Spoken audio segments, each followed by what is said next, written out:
That is what you call my version of ace trumpets. You know what? You're so stupid. The queen is here.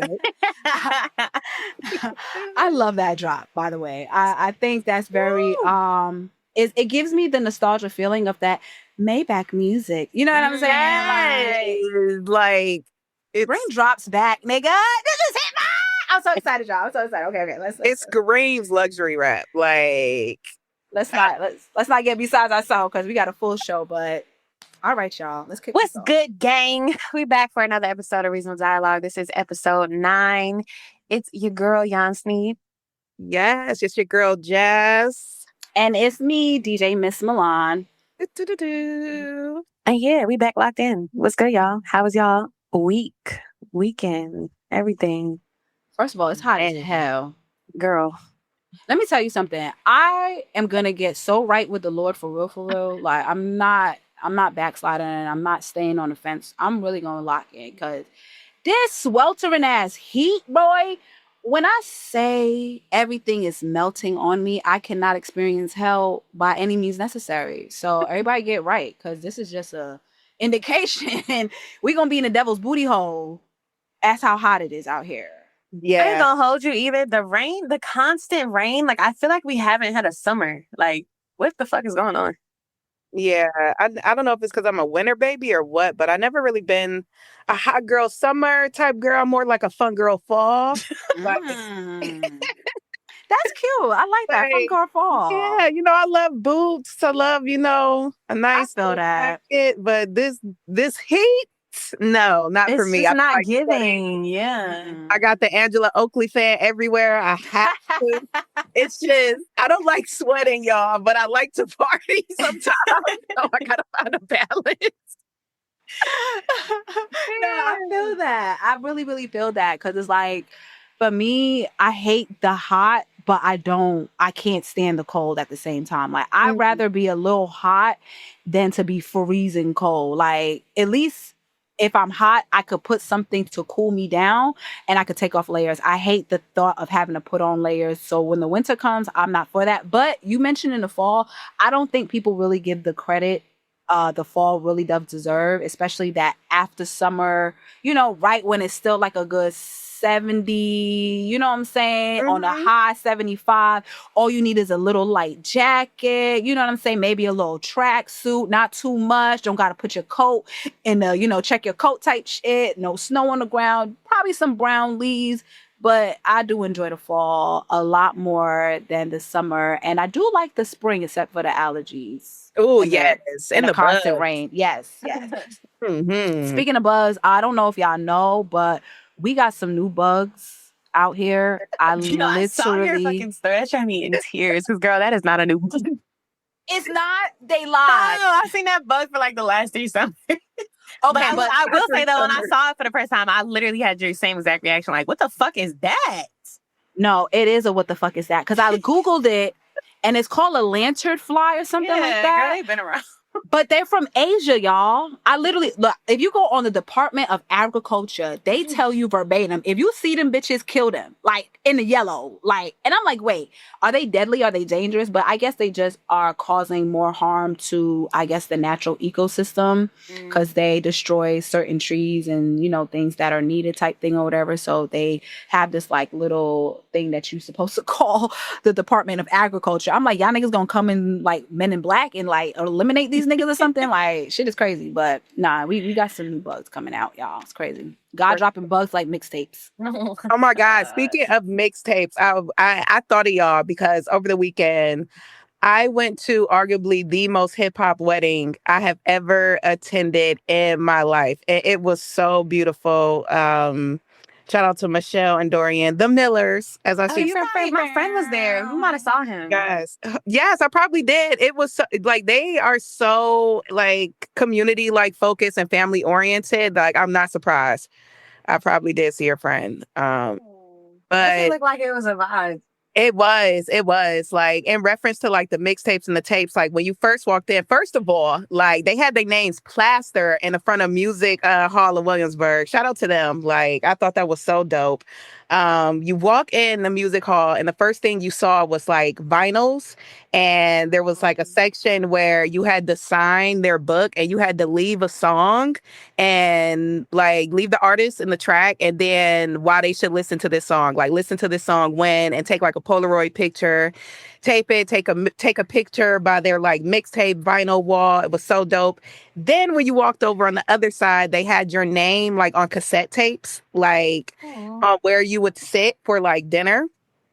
Then as you entered the space, oh, it was a production, honey. When you entered the space, the first person you saw on stage was the DJ. Shout out to the DJ, just saying. Because I thought that was so intentional that they had the graffiti type vinyl wall. And then like, because usually when you go to weddings, I feel like the music is first like instrumental. You don't really see the DJ to the reception. But the fact that they had the DJ as like a main like focus throughout the entire wedding, I thought that was so dope. And they had like a headlining forever, Dorian and Michelle, when you first walked in, and it was very kind of like off-white written, if that makes sense. Like it was very, very dope, very like hip hop culture. Their best friend married them. I thought that was so yes, their best friend married them, and she wrote like the best like wedding like speech for them before she is the word. Don't kill me, y'all. I'm terrible at butchering words. I promise I'm intelligent, but is it officiate? I think it is officiate. When you marry somebody, is it officiate? Is that what it is? I think so, yeah. But officiate. Let me ask Siri. Never mind. This bitch is done too. See, that's why we can't fuck with AI. Okay, can't. But yeah, it was she put them together. Then after, they said the I do's and stuff and they walked out, the DJ started playing Future, I'm Looking For. I thought that was so cool. Wait, I'm looking for who? Wait. Wow. I'm looking for No, it was turn off the lights. My bad, turn off the lights. You know what I'm saying? I'm looking for, yeah, my bad. I said I'm looking for Future, turn off the lights. Yeah. So that played. That's cute. Yes. Then like they're so like as long as it's not Jagged Edge, meet me at the altar, please. Right. Yes, that was. I thought that was very intentional too. Like the music choices and the selections they used were like not your traditional like wedding songs. Like, for example, during the dance with his mom, like at first he was dancing, him and his mother were dancing to the Boys to Men Mama record, but at one point it switched and they tore off her skirt. Like her husband came out, tore off her skirt, and she was like, "This ain't what y'all thought." And the DJ was like, "Hold on, y'all, hold on." And then they started playing, "Oh my mama, oh my god!" And it went insane, and it was insane. And then after that, he started DJing. So the husband is also a DJ. He's an up-and-coming DJ. Shout out to Dorian. He started DJing, and the groomsmen and the brides women came out, and they had like club artifacts. Like, so they were holding up like things like you were at the club. And then he started DJing, and then she walked out to Pluto. Big Pluto. I talk about Anna. And the DJ was doing the dance like that Lululemon. That whole part, it was insane. But shout out to them. Shout out to Black Love, and just y'all. That was my weekend. The real Black Love, not that Papoose and Remy shit. Feel me? I'm crying. No, that sounds no. I believe they're Puerto Rican too. So shout out to them. Shout out to them as well. You know what I'm saying? So yeah, it was a beautiful blend of culture. Oh, I love marry your best friend. Yes, right? Yes. And that was the running theme too. Like every time someone gave a speech, they would say how like since the day Dorian met Michelle, you would always get like a 30-minute convo on why he loves her. He would literally put you aside. You're like, this is why. Like everybody said that in their speech, which lets you know, like, nah, this is solid, this is grounded. And I send y'all prayers to y'all and y'all children and y'all families. It was a beautiful, beautiful time. And shout out to my UMG family. That was fun too to see all y'all. Great catch up.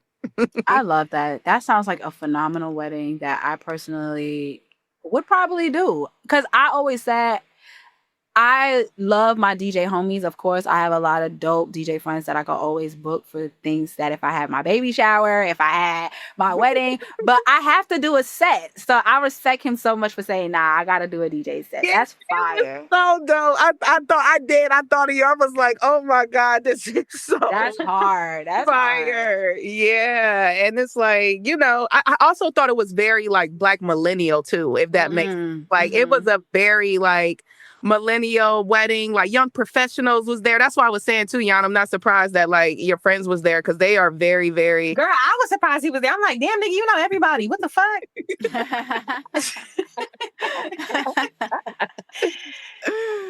That's great. I love that though. Shout out to Love for real, man. yes.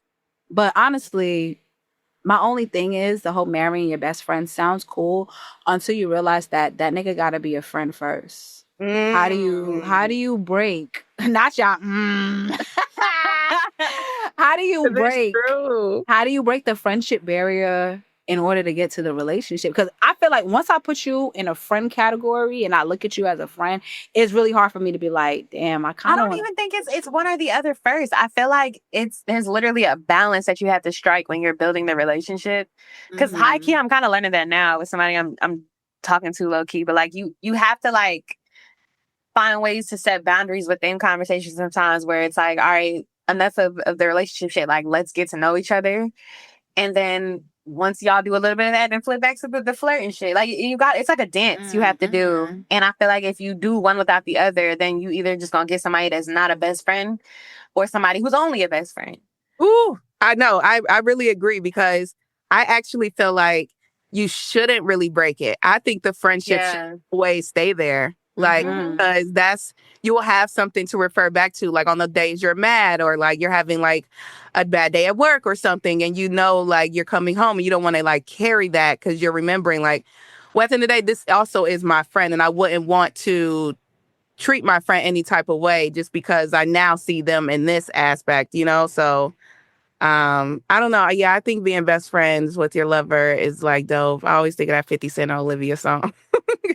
Yes, and that's the conversation's better too. I've realized it's just like it's not always just rooted in lust, Yeah. It's true. Yeah. Yeah. I think that's also to the uniqueness of calling them your best friend. It's like, yeah, we're friends, but like you're my bestie. Like I feel that. I didn't realize this is a Lover Girl podcast. We love. To be loved. To be loved. Oh, to be loved. Okay. But we not desperate. So you motherfucking vultures, you leeches, you bitch ass niggas, don't ever fucking play yourself. All right. Balance. Okay. Balance. No malice. Nah, I'm a rapper now. I'm sorry. Hip hop got me hyped. But my weekend, what the hell did I do this weekend, y'all? I don't even remember. I'm gonna tell you right now. The heat got me dizzy. I came to New York. I'm currently now in New York at my Grammys. Hey. Last week I actually rested. That's why I can't remember anything because I came from overseas. We had the first part of our European festival tours that we've been doing and stuff like that. So me being back home in Atlanta, oh wow, that just felt so crazy to say because I've been such a New York girl day till I die. So me even saying, "Oh, home in Atlanta" sounds crazy, but it's home, y'all. It's home. It's my second home away from home. But yeah, I flew back home to Atlanta. I literally, like, when I say I rested I got in Monday and I had to fly back to New York this past this weekend, this Sunday. I literally rested from that Monday until like that Saturday because I had to DJ my homeboy's DJ Unruly's birthday party in Atlanta, and then after that I flew out. And let me tell you, I felt no regrets at all. Like I didn't feel like that, that procrastination demon pop up, that lazy demon that like to tell you that you a bum but you really need rest, nigga, because you a human being. I felt so good to just smoke a blunt, relax. I smoked outside in case my leasing manager's listening. I just had a good time. I had a good time by myself. I spent a lot of days low key. I know people always see me, they think like I'm always outside. but I spend a lot of time by myself. Sometimes I used to get sad and cry because I felt so lonely. Like, damn, I feel really alone. Although you still have friends, you could text, you could, pull up and see people. But it's just a thing of like coming home to yourself every single day.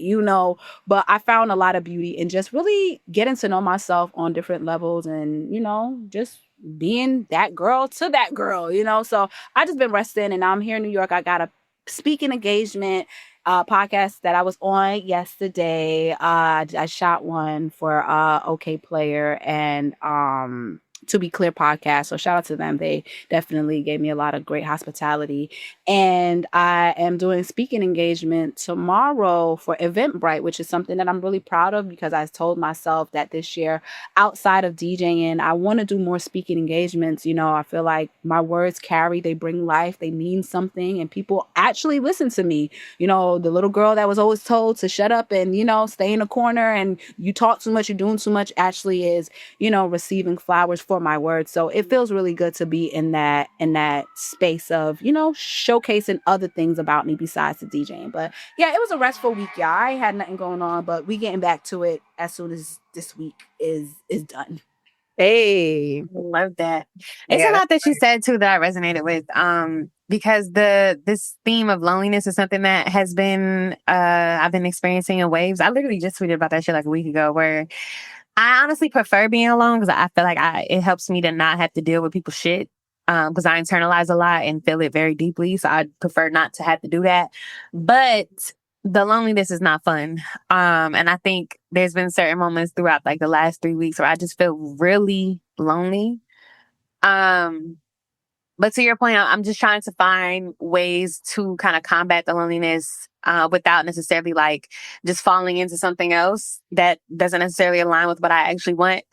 Because I feel like in the past, I've done that a lot where it's like I will entertain shit that is kind of cool. Maybe I might find a vibe here, but it's not really necessarily something that I'm really into, just to not be alone. Yeah. And I feel like there's a theme or a pattern rather where I feel like I settle for certain shit, including shit like that, to just kind of like sidestep whatever feelings I'm feeling at the moment. So I'm learning that I do need to just kind of sit with my emotions and find ways to like combat them with myself, like find new hobbies, do shit without other people. But one thing I did do this weekend though, even though it was with somebody else, but I went to that was an experience in itself. No, it wasn't with a guy. It wasn't with a guy. It was a girl. Oh, okay. Yeah, it wasn't like that. It wasn't like that. Yeah, I haven't been on no dates in a minute, so I'm not gonna act like it's that. But I went to the Keyshia Cole concert. Ooh. Yes. How was that? That shit was amazing. Wow. So first of all, Elijah Blake opened up. He was fantastic. I like it was him. funny because his DJ was shouting out some of the songs that he wrote, and I didn't realize he wrote some of them songs. But he wrote a lot for Trey Songz, early 2000 shit. Didn't realize that. So that was a nice little surprise, just hearing some of that. Who else was at the show? A-Marie. One thing I will say, I didn't like that they had her so early on in the set, but then considering the lineup kind of made sense. Who's on the lineup? I was about to ask. So it was Elijah Blake, then A-Marie. I'll say little things about that. But Tink went after her. Ooh. Lil Kim pulled up. Keyshia Cole, and then mid Keyshia Cole set, Big Sean popped up, and then Keyshia Cole finished out her set. Wow. Yeah, it was a great show. I will say, shout out to Tinga, love her. But on the A-Marie front, I just love that even post that Tiny Desk performance and all the chatter and media consumption that was around her voice, she has not let that stop her. She hasn't. And I would even argue that. and say, and that's what I was going to say, I feel like she's even taken a lot of the criticism and working on it, because I will honestly say there were some shaky moments in her set, as expected though, but she sounded really good. Like I was laughing at her. Yeah, I thought it was good. I thought it was a good set. I got a couple videos of her. I thought she was hitting them notes. And other thing too, like on the A-Marie note, I think it's the conversation around her is so interesting to me because, and it's no shade to her, right? I really love A-Marie. I let her down. Yeah, but I feel like there's this conversation around her like she was ever like a Beyonce, and it's just like, her voice never gave that, y'all. But like, you know, people do that to Ashanti too, and it irks me. and then her voice never gave that either. And it's just like it's like they don't have to. They can get Ashanti and A. Marie. Like, and that's what they are doing. Yeah. So I think it's because they like, came up in around the same era. And low key, Ashanti did in the beginning. If we're gonna speak facts, facts. I love Beyonce, but Ashanti had a run that was a little bit more than her because she came from a group and she was just trying to start her solo career, and it was still, you know, kind of rocky trying to be a solo artist from a very successful group type thing. So Ashanti was literally running the game for a little minute before Beyonce really became Beyonce, if that makes sense. And I think anybody who's a real fan could honestly see that. But yeah, they definitely used to always do that. But what I'm saying is more so like, it's not even the comparison, but the style of singer is what I'm referencing. Oh, okay. I feel like these people are looking for, yes, because it's like they're hearing the songs be performed and it's like, oh, this is horrible or whatever. And it's like, y'all, she sounds exactly like the record. What are we talking about? Yeah. I don't know what one thing y'all, maybe it was the 2 thing or the 3 thing y'all was listening to. It sounded just like she did it. Yeah, I'm just like, what are we not? Are we hearing things differently? She always been in that key. Yes. Like, yes. And I don't know if y'all seen it, but it was a video of a girl. She decided, she performed one thing, but she did it a key down. Than where I guess A. Marie's normal key is. And it didn't sound bad, but I can honestly say that the vibe of the song and how high she was up there, really reaching for her life, is what made the song. You know what I'm saying? Yeah. Like, we don't need you running like a slave on a song all the time with your run. Sometimes that, and that's what I'm saying. I think people are looking for that. And it's like, y'all, did y'all hear the song when it came out? Because she sounds exactly like the song. So, unpopular opinion before you get back into it. This is how I feel. No offense, but I love the Queen of Soul, but Mary J. Blige. I never thought Mary J. was a super vocalist, but she always had soul, if that makes sense. Like, you don't have to be like super precise with your voice, but she has soul. I don't think she's a super vocalist, but she has good music and she has soul in her voice. To me personally, that resonates. So yeah, and she's just I feel like a great storyteller. Like, I feel like even when Mary sings, like, I visually paint where she at, how it happened, like all of that. Yes. I agree. But I will say, before I pivot back to the concert, I think a lot of that has to do with, and this is the Ashantis, the A. Maries, all of these girls, it's the tones. And I think that's what I keep talking about. Every time I have this conversation about what R&B is missing, I say it every time. Like, everyone had a specific tone in those eras. So if you heard their tone, you knew who it was.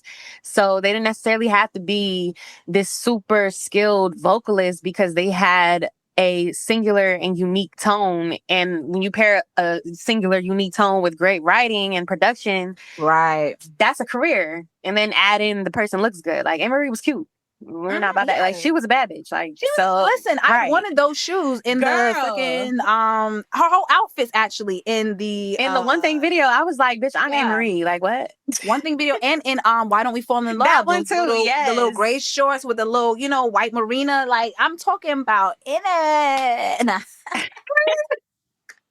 So I feel like we have to keep that in mind when we're talking about a lot of these singers from that era, because it's like, at that point, you didn't have to be such a skilled vocalist because we didn't have 80 vocalists that sounded the exact same. But anyway, getting back to the concert, Tink was amazing. So I have to be completely honest. I've never been like a diehard Tink fan. Not to take away from her talent. It's just something about her music doesn't really scratch an itch for me. Yeah. I really did like, which is how I got turned on to her. Treat Me Like Somebody. Like, that was my super shit when it came out. In the Midwest. She performed that last. And I was like, oh my God, bitch, I remember this song. Being from the Midwest, that song, like, that song used to play on the radio. Like, I used to so happy for her. All the time. And like, I love Tink too, because I feel like during that, shout out to my little brother, because he was one of the first ones to get me hip to the whole like drill era when it was emerging from Chicago. Like, around that time, like before G Herbo was G Herbo, like when he was still going by Lil Herb and like Lil Bibby and all them, and like Katie got bands, like just when that whole, like that was really a movement, like when it was happening. And I remember like Tink being in some of those videos and stuff and in that motion, and like, I just always wanted so much for her. Like, because I knew she reminded me of that, like what we talked about before. It's like that R&B girl next door, or like that girl from the hood or the trenches, but she got the voice of an angel, you know? But I just always felt like the industry kind of took her, Dreezy, and Dej Loaf and just never really gave them they just do. So I blame Timbaland for Tink. Oh my God. One thing I will say, that, yes. Oh my God. she put a lot of like Aaliyah elements in her set. Yes. And honestly, like, granted, it worked, but it kind of annoyed me because it's like, damn, you still got this heavy ass Timbaland imprint on your shit. Like, that is not you. And it really clicked when she performed Treat Me Like Somebody. And it's like, it sounded so different from everything else she's saying. And it's like, maybe this is why you didn't really cut through, because you didn't stick to the sound that really like broke through for you, which was that Treat Me Like Somebody. You flipped into this Aaliyah shit that, granted, a lot of people fuck with it because she has a huge fan base, but I don't think that that's what mainstream was looking for. Yeah. And it wasn't authentic to who she is as an artist. Exactly. Like, we already have an Aaliyah, you know, R.I.P. baby girl, but it's like, and that's why I said I blame Timbaland because, you know, his lack of, in my opinion, I'm not in the rooms, but just assuming lack of guidance and also trying to put her in a box of what he thought she should sound like, which is another replica of Aaliyah, because every artist that he tried to work with, he tried to make them some form of... I feel like he tries to make everybody Aaliyah because he's doing... I low-key think he's doing that with, what's that girl's name? Justin. Justin Martin? Yes. I low-key feel like that's what he's trying to do with her too. And it's just like, leave Justin Martin alone because she can sing her ass off. We don't need another Justin Aaliyah. Like, don't do it, please. No, we really don't. And on the team front too, what irritates me about that with Timbaland jumping in and trying to rebrand, it's like she already had a strong brand and momentum. Like that Winter's Diary. Yes. Mixtape she had, like every time Tink would let you know she's about to drop a Winter's Diary, it was like, I remember. You know, you knew what it's you a were movement. Yes. Everything. It's like she had that, but she was the Summer Walker before Summer Walker. Yes, she was. And even Summer Walker will even admit that. Like that's why I really love that. Like once Summer Walker did get to, you know, the space where she wanted to, she pulled like Tink up and started collabing with her more. So shout out to her for doing that because she was literally that girl before, but. So yeah, so her performance is amazing. She definitely put me on a bunch of new songs. I kind of fuck with this. Fit was fire. Body was tea. Yeah, I was like, damn, I don't even know. Honestly, I haven't seen her since Treat Me Like Somebody because I haven't really I was like, damn, this bitch look good. Okay, yeah, she looks amazing. And she wasted her time with bum ass Young Bird. Like, what the fuck? My girl had a moment that she did, but she's still having that moment. He look good. I get it. That's a fine nigga. Okay. If y'all do need a refresher too, go listen to A Gift and a Curse. That's one of my favorite things she's released recently to this. I think she released that in like 2020, that little EP, but that one was really cute. That was cute. Shout out to Tink. So that was her. Then who came on after Tink? Lil' Kim. First of all, I wanted to see Lil' Kim. I didn't know she was gonna be at the Jersey stop because I know there was a New York stop, and I assumed that she just was gonna go there. Bitch, she could have been a co-headliner. Oh, really? Yeah, that shit was fire. Like, what? I was a little disappointed, though, because Keyshia performed, what the fuck is that song? Song with the Kim verse, and she didn't. Let It Go? Let It Go, and she didn't perform a verse. I'm like, girl, you're backstage. What are we doing? Here's a little something, what? Girl. And then played the shortened version of it that went to radio. Like, no, we want the full verse. What is this? That's crazy. I hate when they do that. Every time I hear the fucking shorted, the condensed verse, I get so annoyed because the full verse is so good. Like, what are you doing? And it throws me off every time because I keep rapping the rest of it. And it's like, wait, y'all cut it? But anyway, Lil' Kim was fire.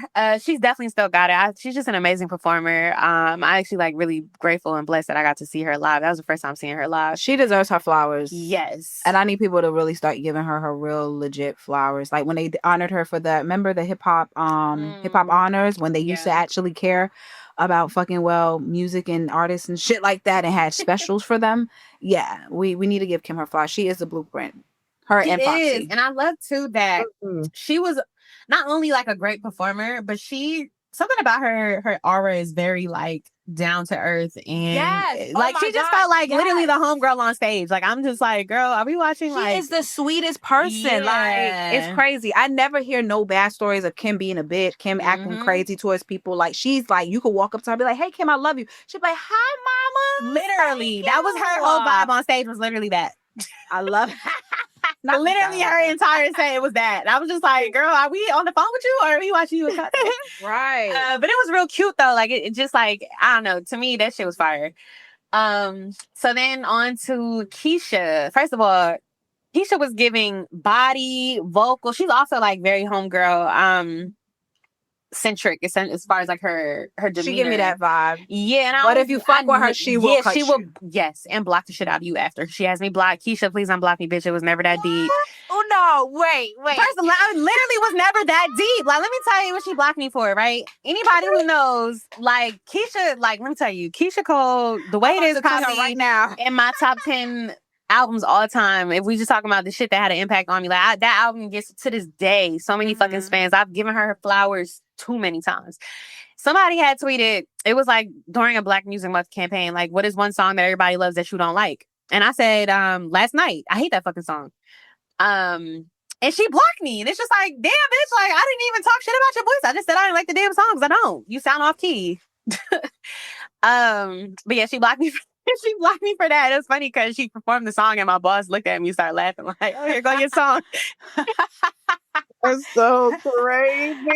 I was not She's a wildfire. Yeah, that's crazy. Yeah, especially since she didn't talk literally about her wasn't voice. that deep. Yeah, I didn't say nothing. I literally was You like, could have been like, I don't like Nitty on it. Like, the what?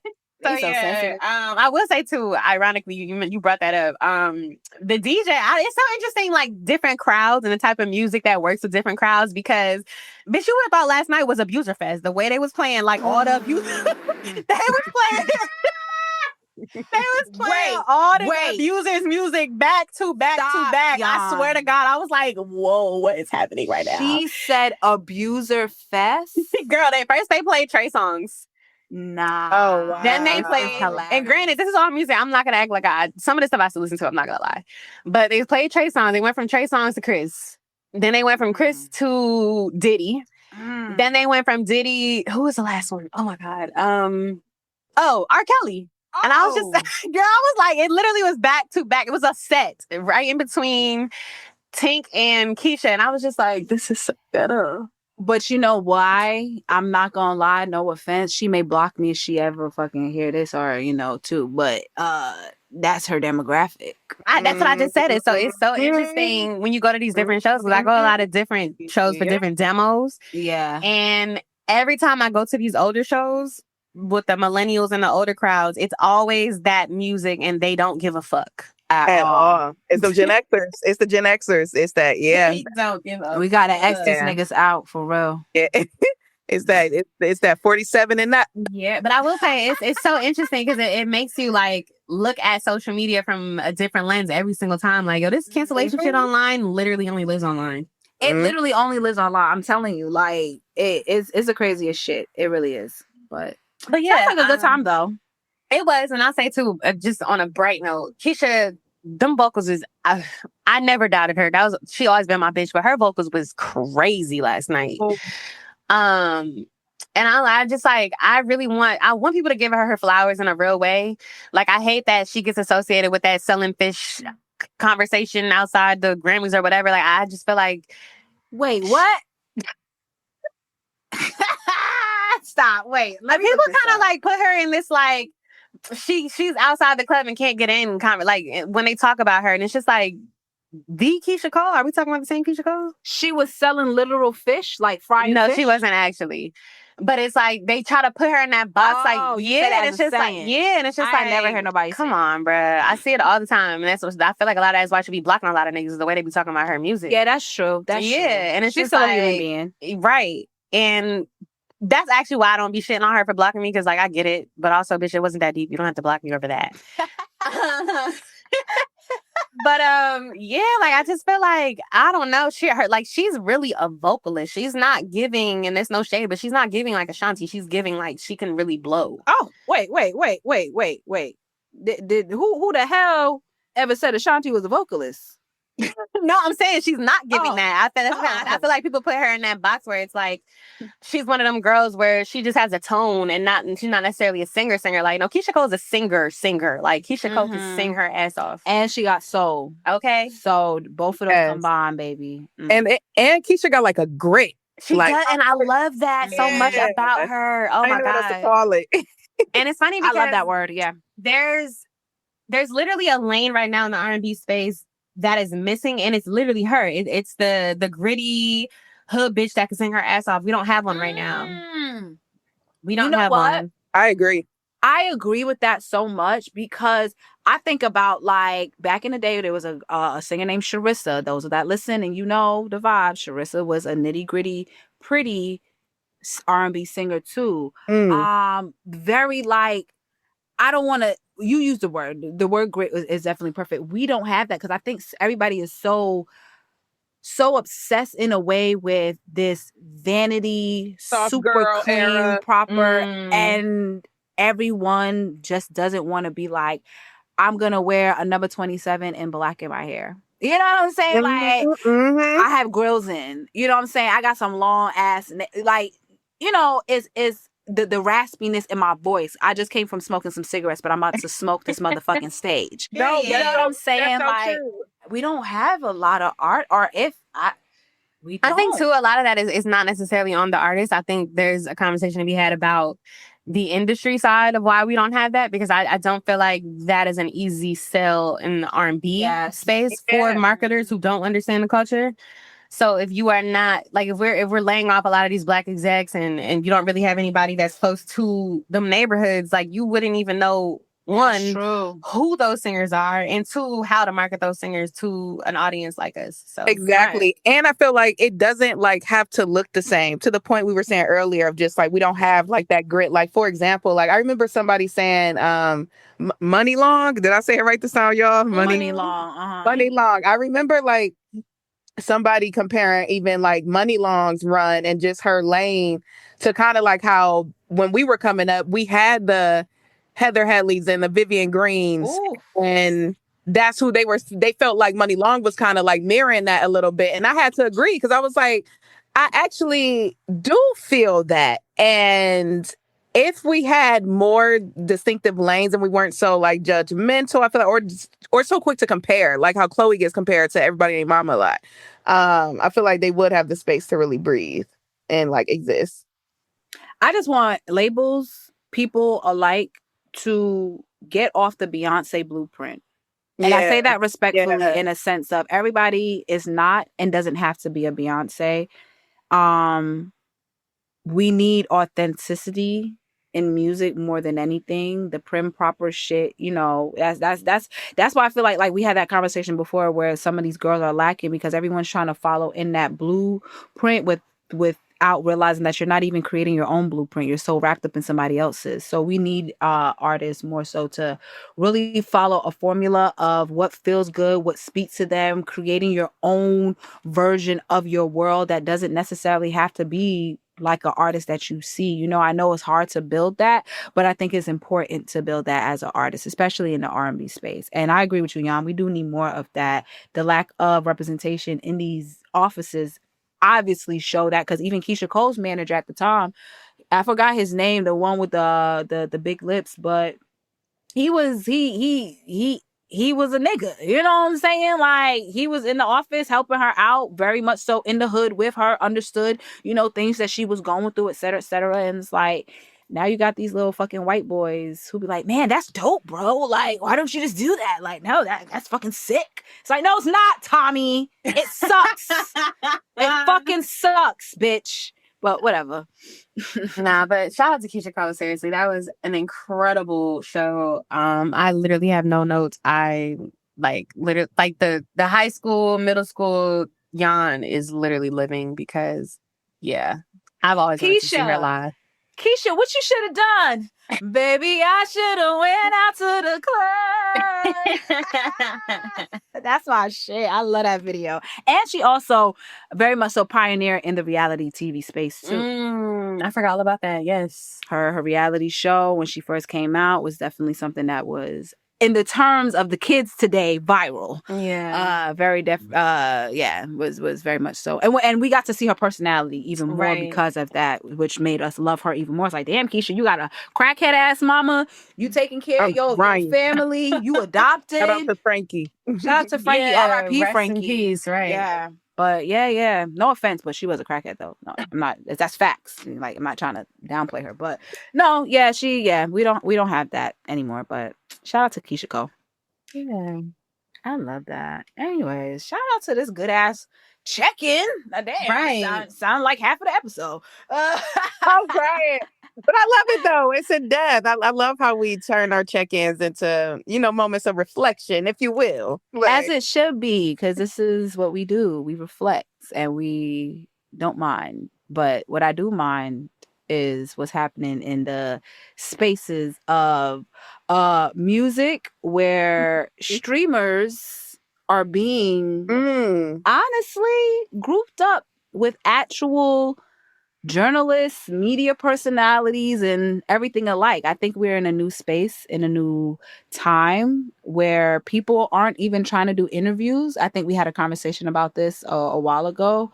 But there's definitely a shift in what media looks like and where the artist going to actually get views, likes, and supporters, et cetera, et cetera. Because we know that Kai Cenat, he graced the cover of Time magazine for the first creator issue that they have rolling out, where they're going to be celebrating all of the top creators, around the world. Basically, he definitely deserved that spot. If we're going to be honest, he's definitely done a lot so far yeah. in that space and for his personal streaming community. But we have noticed a very big shift where artists are rather going to, if it's not a Breakfast Club necessarily or a Joe Budden podcast, if you will, they're kind of skipping over the, I would say, I don't want to say typical because it's not typical, but a routine. A routine of talking to journalists, getting stories out, et cetera, et cetera.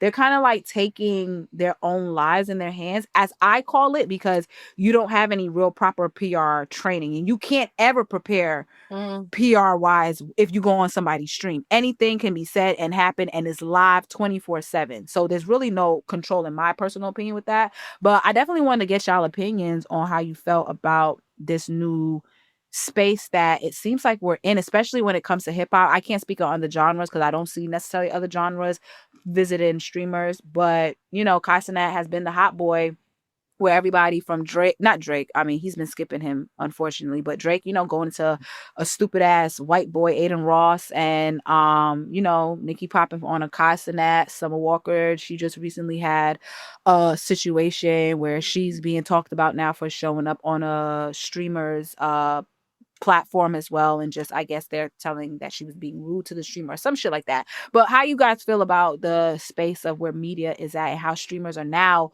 playing a part in pushing the culture forward? Because Aiden Ross could sit up there and say something real stupid and niggas is gonna listen to him. Yeah, I will say on that note, because I don't want to lose the thought, because when you said it, it made me think of her, like in terms of like, who is traditional media now? Who is more, like AI Web3 or streamers or whatever. Someone I do who feel like has created not just a lane for like hip hop, but just entertainment in general. I know she's not really considered like a traditional journalist, but I do think what Jennifer Hudson is doing with the Jennifer Hudson show, um, has like created like a unique lane where I feel like people are like not only showing their voices and feeling like they have a space where they can do that, but kind of showcase their personality through that whole like what is it, the spirit tunnel. I love that like so much. Yeah.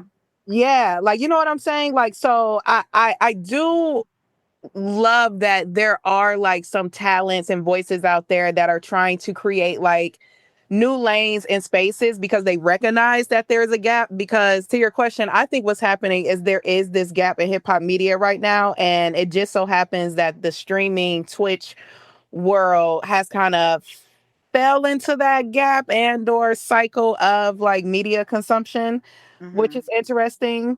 Here's my thing. And I think Nadeska has touched on this a little bit too. Shout out to Nadeska because I really like her. Mm-hmm. Just her voice and what she brings to like the culture. I do feel like there is a space for, am I gonna say hip hop streamers? I guess we calling them like to exist in the fact where it's healthy and we can have something fluid. Because even though like, like I may not be the direct audience for Casanat. I always get Casanat his flowers. Like, you know what I'm saying? Like, I even love the moment when he like first met Beyonce, Jay, and Blue. And Beyonce's like, you know, you have cool energy. You know, there's just something about Casanat where I feel like, you know, your energy, you know, like is very, very, you know, like fruitful. And you can see that through what he's doing with the streaming university, which I really thought that was like brilliant. I thought that was genius too. It was that genius. Really you know what I'm saying? It's just like, and to have, and let's be honest here too, this is youth culture. They're in a time where it's hard to even grasp their attention. And the fact that like he can do that through his channel, there's a level of intelligence you do have to be able to do something like that. However, I do feel like there still needs to be a balance, right? Because I do checks and balances, yes. You know, like I do value your traditional, I guess you could say, like media or hip hop journalists, you know, like a Angie Martinez, who I feel like has done a great job of showing like, okay, I know I'm a, you know, technically like the voice of New York, the voice of hip hop, but I live in this space now. So how can I also, you know, like show my side as a creator? I have a podcast. So now we got the, you know, the Angie Martinez podcast, which has now been a space for people to come. So I'm for it if it makes sense, because I do feel like it exists, but I also feel like we have to be intentional when we are, you know, calling someone a journalist and or a streamer. And we also have to be intentional about not giving energy to these streamers that we know are destructive. I'm not even gonna say their names on this platform, but we we know that they exist. But that's my thoughts on it, sisters. No, I feel that. For me, kind of tying back to what you had originally asked, as far as just like, I feel like there's this level of, what can I say? There's like this expectation when you pivot to streaming or streamers rather than traditional journalism, where there's like less depth. Like you can expect that there won't be as much depth in the conversation, as well as accountability, right? Like you're not going to have a journalist who has prepared an interview holding you to the fire and wanting to ask the real questions and the introspective questions, the things that are going to essentially help you build a world around whatever it is you're talking about or music you're releasing. So I feel like, I don't know, like I think the streamers have created this space where you literally can just show up and chill and not really having too many expectations around what the conversation is going to be. And I feel like, to Jazz's point, for those artists that aren't necessarily media trained, or even just artists that don't really have shit to say, that's where they're going to thrive. Yeah. Because it's not going to work with traditional journalism or traditional media in general, because they're not going to have much to offer in those conversations. Right. And I think to some degree, I guess you can give a little bit of credit to the artists in knowing that they can't offer that to traditional media. So they are taking the route of speaking with the streamers for these rollouts rather than having real in-depth conversations. But I will say, though, is there was this conversation around traditional media dying. And granted, I understand the critiques and I understand the concerns, and they're definitely justified. But I will say, and we don't have to get too much into it because that's a whole segment in itself that we'll get into later, but I think Clipse is showing that a lot of those, like, these outlets are still very much important and very much relevant. And if you position yourself highly strategically, a lot of that stuff works. You literally just have to be willing and intentional about having those conversations. Somebody said, which was absolutely hilarious, that artists stop really taking interviews, or they refuse it, because if they talk too much, you figure out how dumb they really are. And honestly, I agree. That shit has stuck with me so much, because I be like, you know what? If you give somebody enough time and you let somebody talk long enough, you're going to really figure out who the fuck they really are. Yeah. No, I agree. And I feel like, too, some of them outside of like the artistry just overall really lack personality. Yes. It's like, where is the depth? Like, even going back to the Jennifer Hudson thing, like, what I loved about Big Sean's rollout when his album was coming is like, he went on the Jennifer Hudson show. It's like, he was like, all right, I'm an MC, but I'm going to walk down the spirit tunnel. Like, you get certain actors, entertainers who either turn down the spirit tunnel because I get it, being shy, anxiety, that's not your thing. But I also think there's a level of psychology there too. It's just like, like, you know, like, why do you feel like uncomfortable to walk down this, you know, like, but yeah. I feel like as an artist, if you are in this game, I'm not gonna say, okay, I'm an artist, I want to sing, but the music that I make, I don't want to have to do all the extra shit. I just want to make music, put it out, and you can't really help how successful something's gonna be, because that can happen. You know what I'm saying? You really just want to make some fire shit. You do it for you, you put it out, and it becomes super duper successful. Well, now you have these obligations that you necessarily probably didn't even really want to do, but it's a part of the game. And I think that's the part that everyone tends to forget. It is a part of the game. You know what I'm saying? Sometimes you have to show up for shit. You got to do these interviews. You got to wake up at that 4 o'clock hour in the morning to go to the radio show so you can promote your shit. And we're in an era now where we don't have any real superstars left besides the superstars that are already existed or have passed away. So whatever surgence of superstardom that is had, it's really being built, I feel like, in a new way. Like, new superstars are built not because of their talent, but because of their influence, if that makes sense.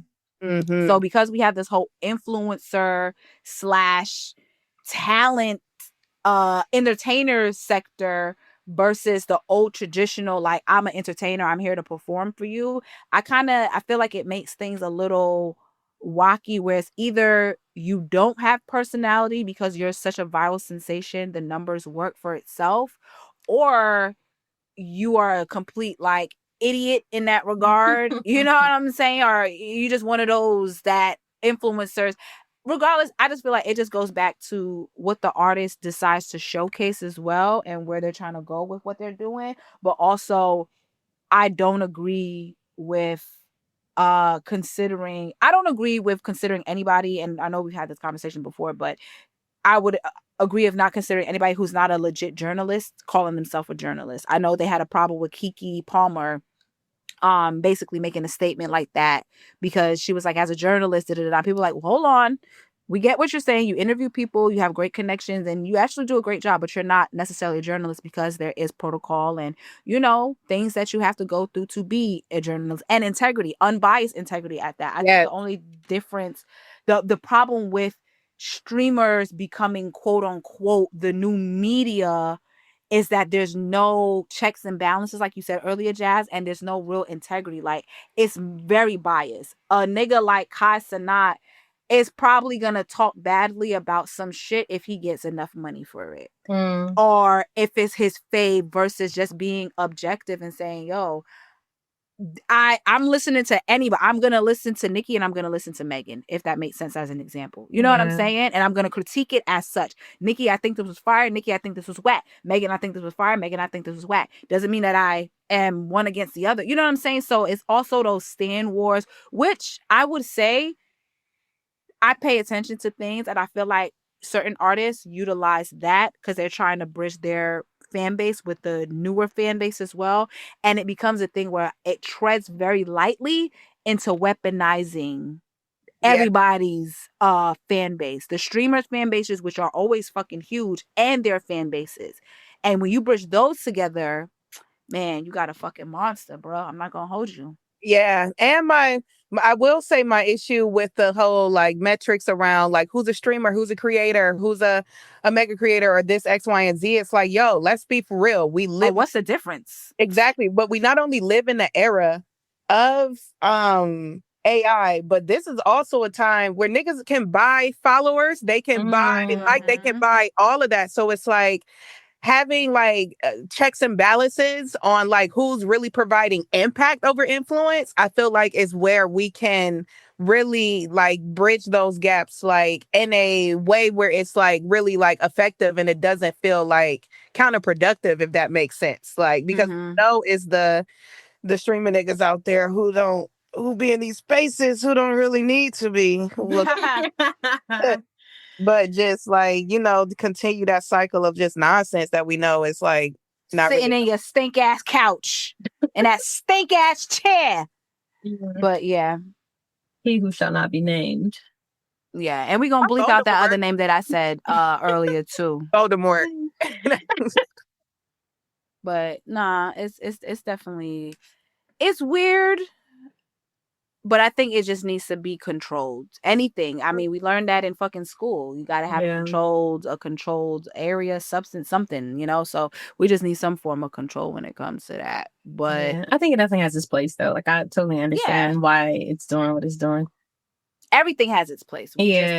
People just got to do the work of understanding that, knowing everybody's place. Like, you as a streamer, don't consider yourself a hip-hop journalist, point blank, period. And I'm going to say, call out these publications as well. Complex, unfortunately, you got to get called out, because it's like, you putting Casanat as the top hip-hop journalist or whatever is kind of crazy. It's crazy because he's not. You know what I'm saying? So things like that, it feeds the beast. If you're gonna be honest, you know. So we gotta just be mindful, be respectful, but also do what the fuck we gotta do too. So yeah, it's interesting because I know we be mentioning the Joe Budden podcast a lot, but shout out to Wallow too, because I feel like we used to see what was the podcast Wallow and his brother had. I feel like we used to see them a lot, but I ain't really seen them as much. $1 million worth of game. I think that's $1 million worth of game. Yeah, that's a great name. Fire. But yeah, I feel like they also were, they also are some good examples too. So yeah, shout out to those guys. Yeah, shout out to y'all, man. Shout out to motherfucking hip hop.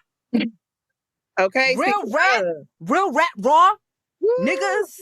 This is culturally inappropriate. Let me get my trumpets together.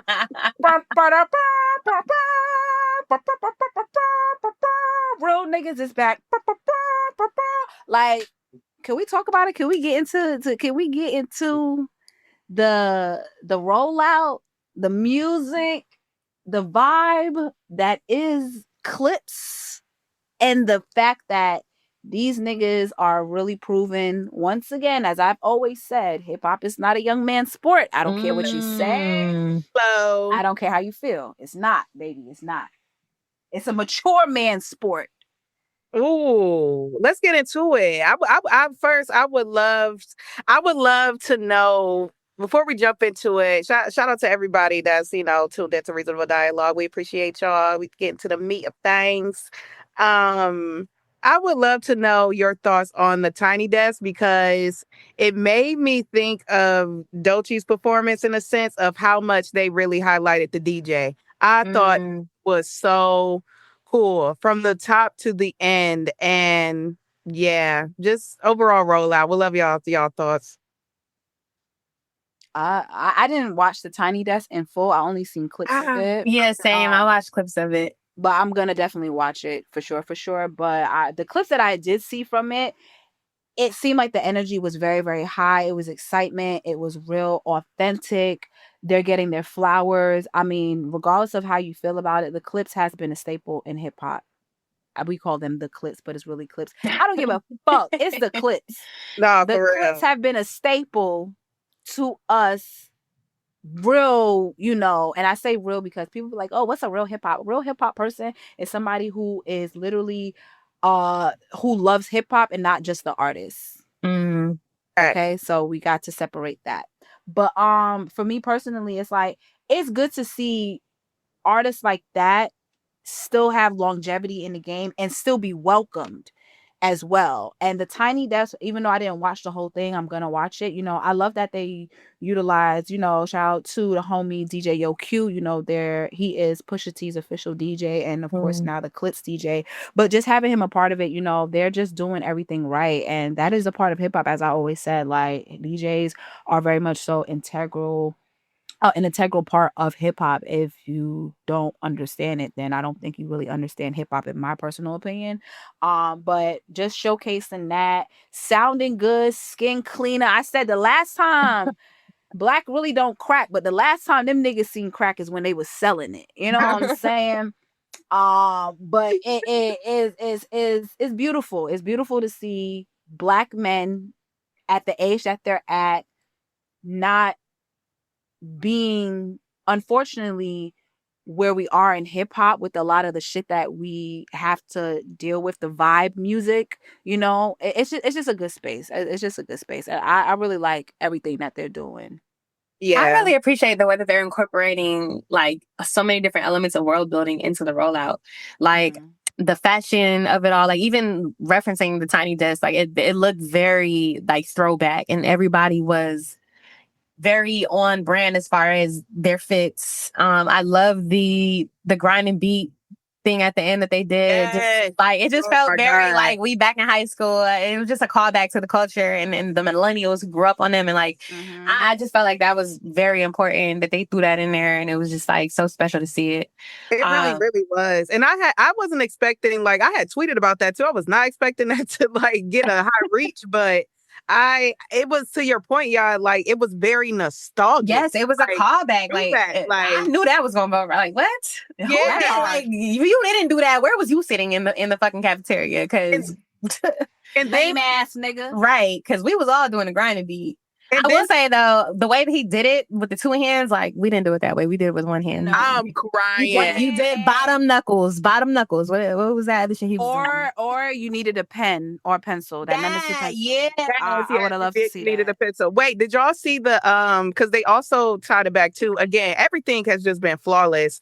Did y'all see the Chains and Whips video that dropped today? Because I have to check out these visuals, but what's up with that? There's a moment at the end. I thought the symbolism is so crazy. I think it's so intentional, but they kind of are continuing this play on, like, because I feel like it's one thing for us to know, like, yes, grinding was like so monumental, such a great moment for us in culture, just growing up and being part of our youth culture.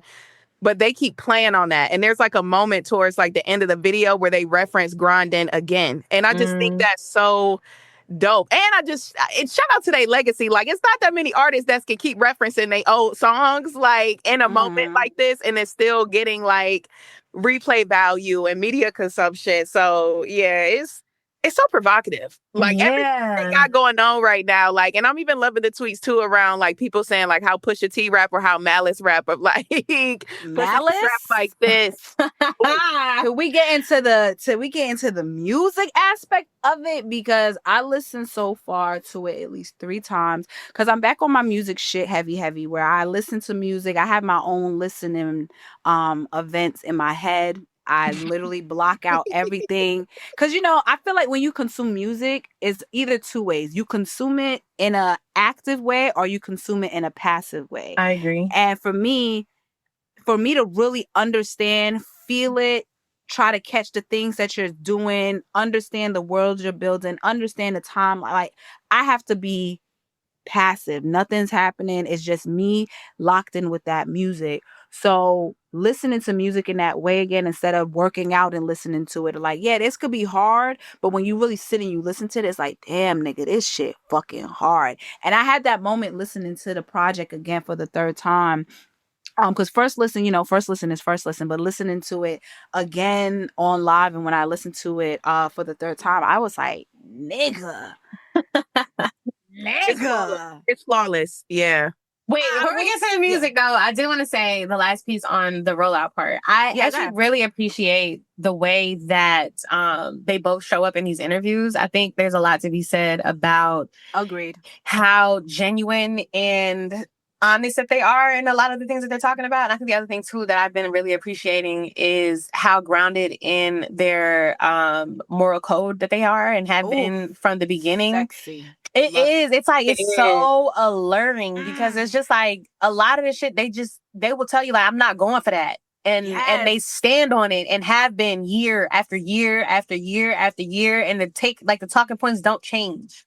And I feel like beyond the music, Black men in particular need to see more examples of Black men who stand on code.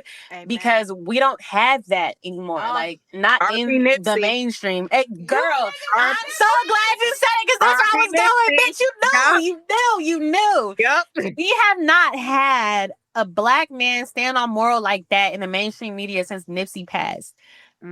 Every single interview Nip did, he was putting you on game. He was teaching you. He was standing for shit. Even if it wasn't an interview, you was getting slapped because some stupid shit that you did because that nigga was standing on morals. And we need to see that again play out in the mainstream. So I feel like it's been amazing to just see interview after interview after interview after interview. They just talking they shit and like they standing on something. And I feel like we need to see that again and recognize that shit matters. It's not going to go on deaf ears. And then attaching it, because unfortunately, when these youngins see this certain success, they also attach the lifestyle that comes with that success. So if you are talking about fucking bitches, driving fancy cars, drinking lean, taking drugs, these niggas is literally talking about they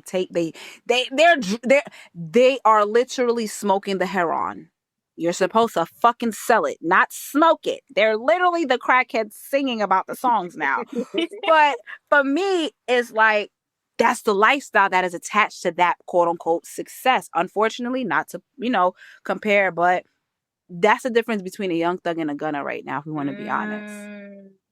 You know what I'm saying? Yeah. That's a solid, stark difference in Young Thug and what Gunner is now rapping about versus what is Thug rapping about type shit. Okay. So, and it shows physically, mentally, emotionally, sonically, it shows the fuck up in all areas. And I love that you mentioned that, Jan, because I agree 1,000%.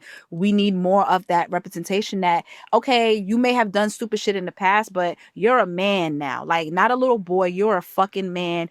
Have some responsibilities. Take care of the shit that you gotta take care of. I don't want to be around no nigga that don't take care of his motherfucking kids, and I'm standing on that. Like, we not with that shit. We not with you hitting women. Like, I believe Malice even made a bar in one of the songs, or Pusha, one of these niggas, where it was like, mentioning like, you niggas basically hit women. We spin women. Like, we not gonna put our hands on a woman because of some, you know what I'm saying? Like, and for me, that's important to see. And then also seeing that these niggas are still very successful. Yes. Like the Rolex that you see them shining, the Maybachs and the Rolls Royce that they driving in, the millions of dollars that they get into, because that's also business moves, being a smart. That's why I said hip hop is not just a young man's sport. It's a mature man's sport. And with maturity, it is equivalent to wisdom, in my personal opinion. You only become mature when you're wise. So niggas are showing the game of how it is to move with wisdom,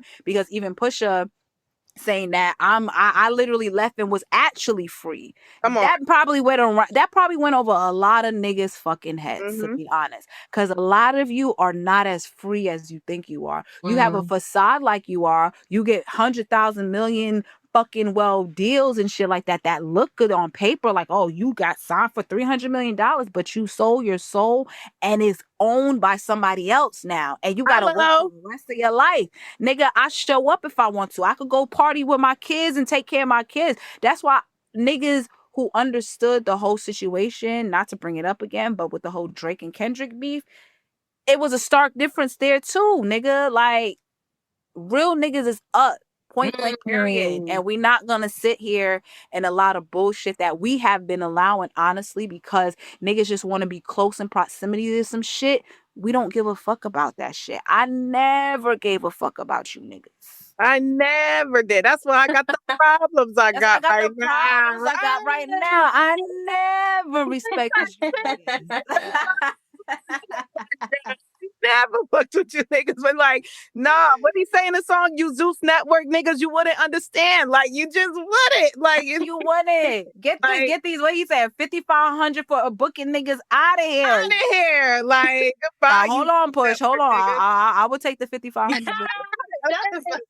I said that before, but no, even I love everything we discussing, man, but to that point, even the features are intentional. Like, the niggas to stand beside them in this moment. And shout out to Tyler, the Creator, because on PO, that nigga is rapping like he has always waited for this moment in his life. Like, nigga.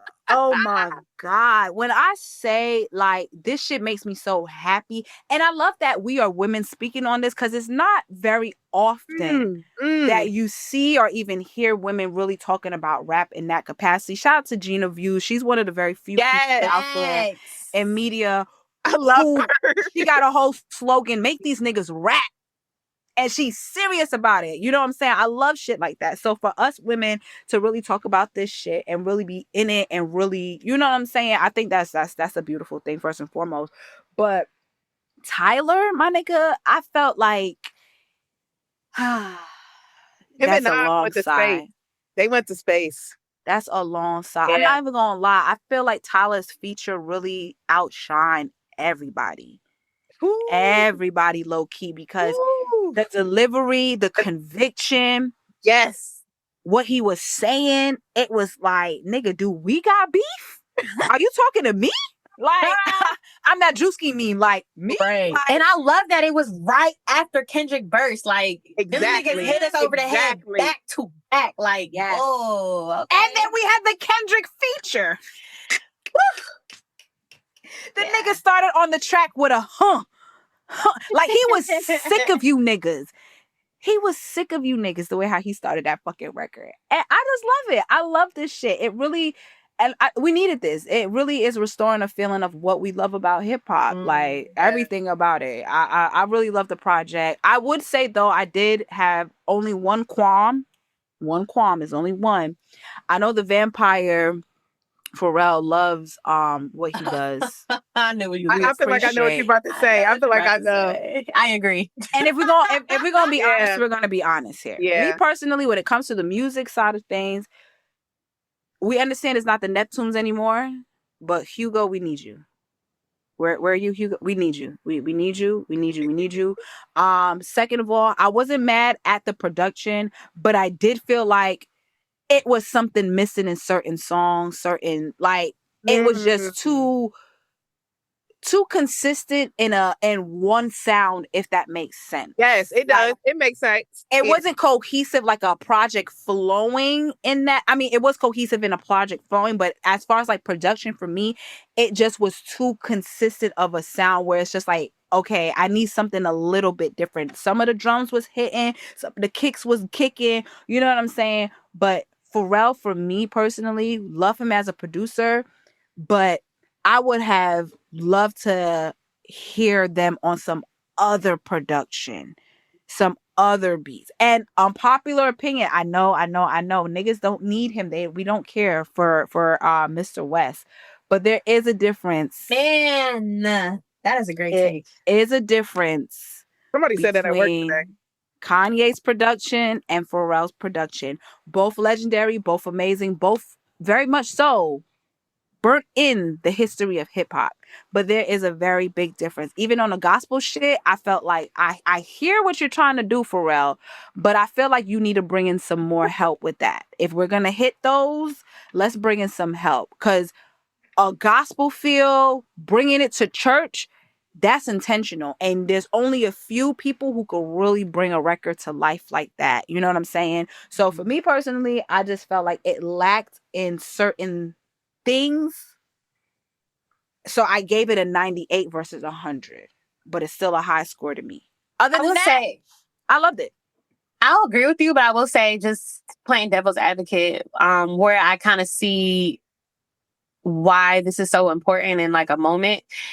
They are literally carrying Virginia on their back. So it's like, I'm not even necessarily mad at all the Pharrell shit. Like, I think this is a huge moment for Virginia right now with everything that they're doing. So from that standpoint, it gets 100.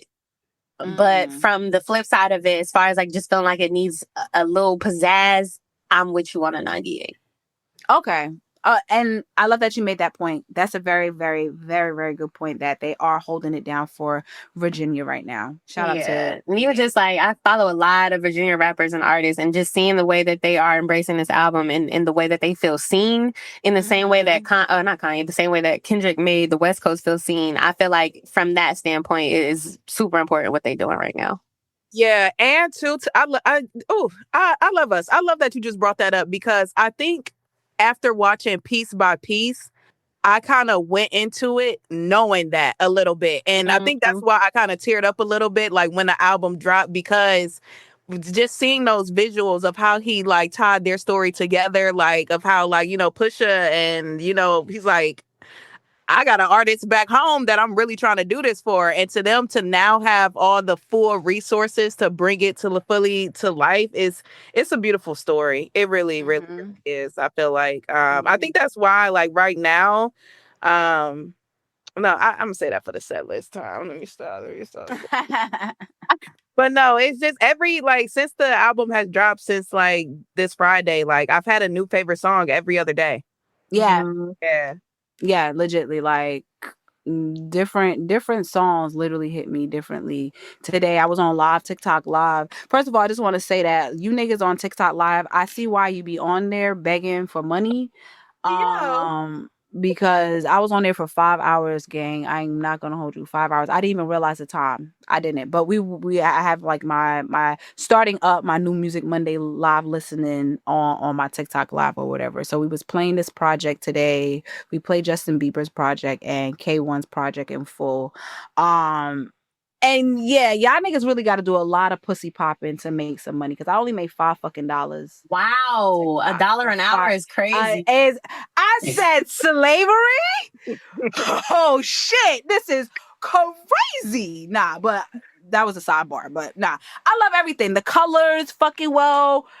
Performance, Tiny Desk performance, like genius breakdown. Like these niggas is in their fucking late 40s, early 50s doing shit that you 22-year-olds be like, I don't even wanna, why do I gotta even pop up for this publication that's supporting me and showing me love for my music? It's like, bitch, that's why, stupido. But man, I love everything about this. It's really restoring a feeling for me, because let's be honest, the OGs have been dropping. Like Slick Rick, he recently dropped as well. Nas, he consistently drops. You know what I'm saying? Like we said, I think 2 years ago or whatever. Yeah, 2 years ago, he was also nominated for a rap album or whatever. I believe, I forgot.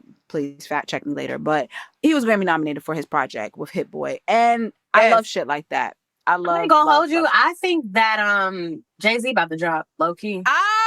Yep, I do too. I feel it. I feel it in the energy. Because all of these little random pop outs, like, I feel it. Okay, nigga. This nigga said, hold on now. B is working. Blue is working. Rumi is working.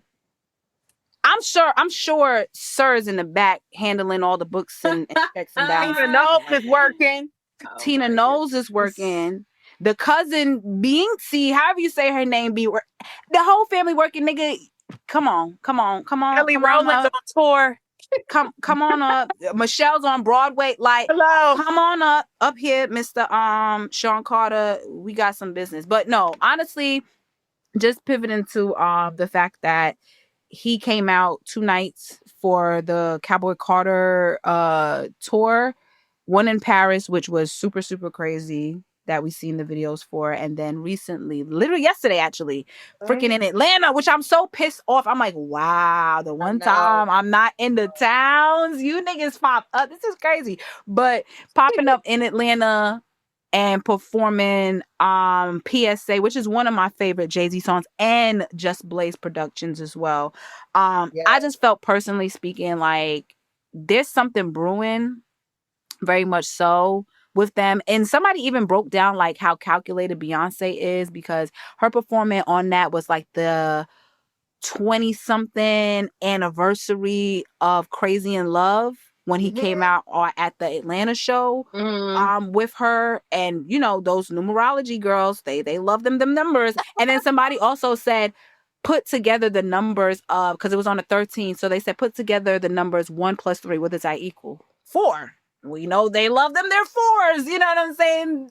Shit like that. So just little shit like that is cute. But I personally feel like if it's not a joint album with them, which I don't think it would be, just because I do believe she has an Act 3 coming up. I really, really do. It's already been prophesied from everybody who fucking well is crazy enough to believe everything that they see.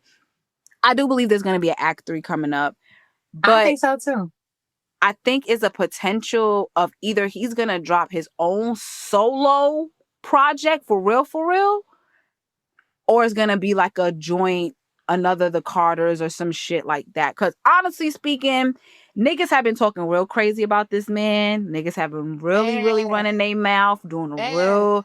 And the only thing that we know Beyonce and Jay-Z to do, them niggas don't respond to nothing that's said. They respond in a different way, of course, but necessarily, most likely, is always in the music. So I will be very, very, very excited if Hove comes out with even a fucking single. He don't even have to give us a whole project if we want to be real. He could just give us one single and be done. to I'm be not honest. gonna And lie. No, my bad, sis. I was just gonna say I'm gonna probably fall to my kneecaps when we do. I need it. The public, we have been deprived, like literally, like. and it's a beautiful follow up with everything that's happening. It's like Kendrick opened the fucking door, the Clipse is running in, and now we need the big kahunas to come in and be like, all right, y'all, what's up? You know what I'm saying? Like, let's complete this trifecta. I don't feel like Thanos has all his stones yet. we missing some stones right now. But I think Jay-Z's gonna complete that, to be completely honest with you. It's gonna be crazy. It's gonna be crazy.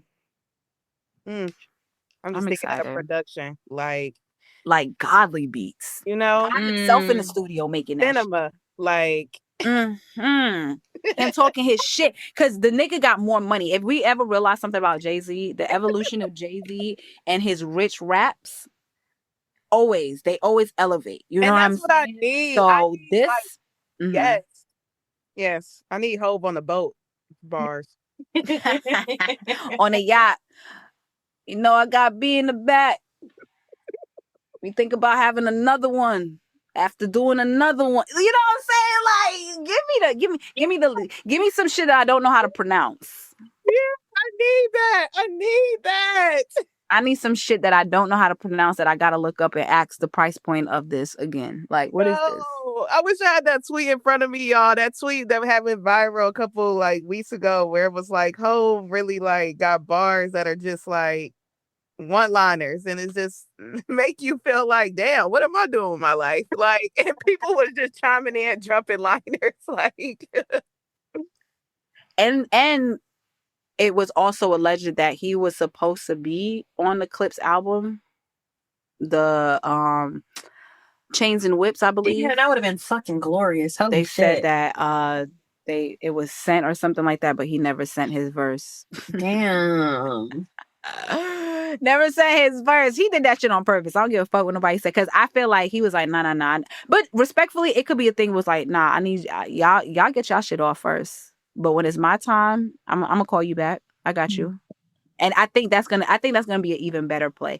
Imagine Hove really coming on a track or putting out a project with Clipse on it. Yeah. With the Clipse on it. With after Kendrick they signed to Rock it. Nation too. That's, you know what I'm saying? Like, shit is crazy. And didn't you mention too, Jan, that they not in the Def Jam deal anymore? Like, yeah, it's so funny because I was gonna bring that up, but it like we kind of like removed ourselves from the rollout conversation. But I feel like going back to the idea and the conversation around world building, I think there's a lot to be said about how strong this rollout has been, despite the fact that they were dropped from their rollout. I mean, from their Def Jam deal. But they bought themselves out. Yeah. So granted, apparently Def Jam is still making money off that album, but I still feel like this is an insane L for Def Jam. Culturally, financially, because the run they about to go on about to be insane, and even though they're making money off the album, there's just a lot of other money they're not going to be touching. And I just feel like it's a testament to literally just staying intentional, doing shit your way, doing the things that you really believe in. Because if I'm correct, the reason why they bought themselves out was because they wanted to release the album without the Kendrick verse. So they believed in that verse so much and believed in doing their shit their way so much that they bought their way out their deal. Like, fuck that. Like, y'all not about to censor us. And they've been talking about it in a lot of their interviews. And going back to what we're talking about is as far as standing on code, like, I fuck with that. Because it's like, I can't even imagine how much money they had to spend to buy themselves out their deal just to get a verse on the project. Like, that's crazy, but honorable. And I just think, for me, it's such a shining light as far as just like, there's still people in this world who are 10 toes in the shit that they stand on and will go to great lengths to make sure that stuff is honored. But yeah, speaking of that, I thought it was ironic that Def Jam released the Justin Bieber album. Oh, so petty. I thought it was very petty. I'm gonna be honest. I don't know if it was because of my lens, because I was so excited to just see Clipse really like just take over the Billboard and just the whole algorithm. I was excited to see that. Like, I didn't even peep that game, to be honest. Yeah, I didn't even until somebody called it out in my mentions. I'm like, oh shit, I got it. Wow, interesting.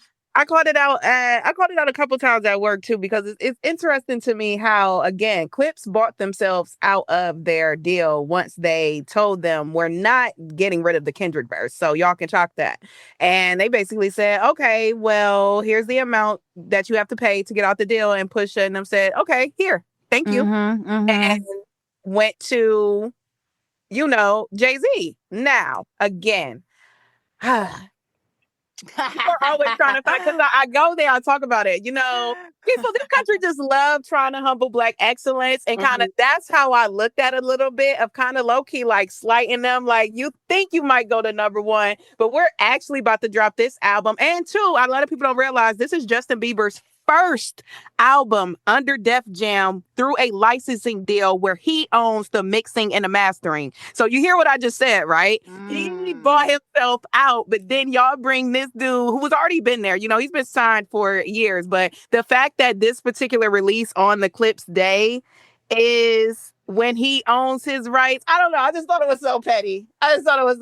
But like they were trying to like box them out as if their fan bases fucking even like matter. Yeah. And I get it. It's everyone's always trying to get to that #1 spot. We want to debut at #1. We want the Apple Music #1 trending, #1 this, #1 that. But I really feel like the type of mentality that them niggas have, they don't give a fuck about that shit. They all for the slow burn. And the slow burn always I'm so glad you said that. Okay, so separate but related. Another thing to take away from this rollout was like the music has been done for a very long time. Yeah. And when we talk about how strategic and creative and well put together this rollout has been, I think, and I'm so glad Z, for those who don't follow him, he is one of the founders of DJ Booth and Audio Mac.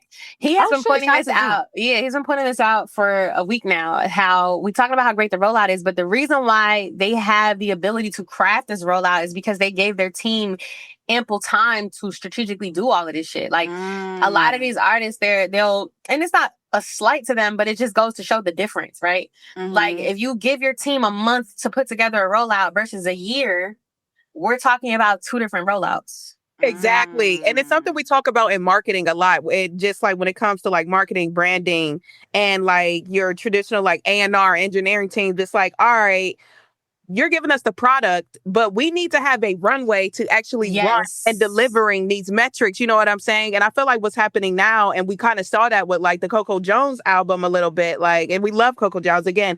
And again, none of these metrics like take away from the great music. We're just, like discussing it. But like, you got Def Jam sending albums like last minute. You know what I'm saying? Like, you're not even giving radio time to prep to do all of that. And it's the same thing that's happening with like marketing and branding. It's like, all right, if give them a heads up so they can come up with ideas, so they can use not only just but qualitative data to inform their strategies and their plans and stuff like that. And yeah, we got to give more respect to the marketing teams these days, because I get that like these traditional models of building teams and world building, to Jan's point, are like dying, but it doesn't take away the impact and their influence when rollouts like this matter or are happening.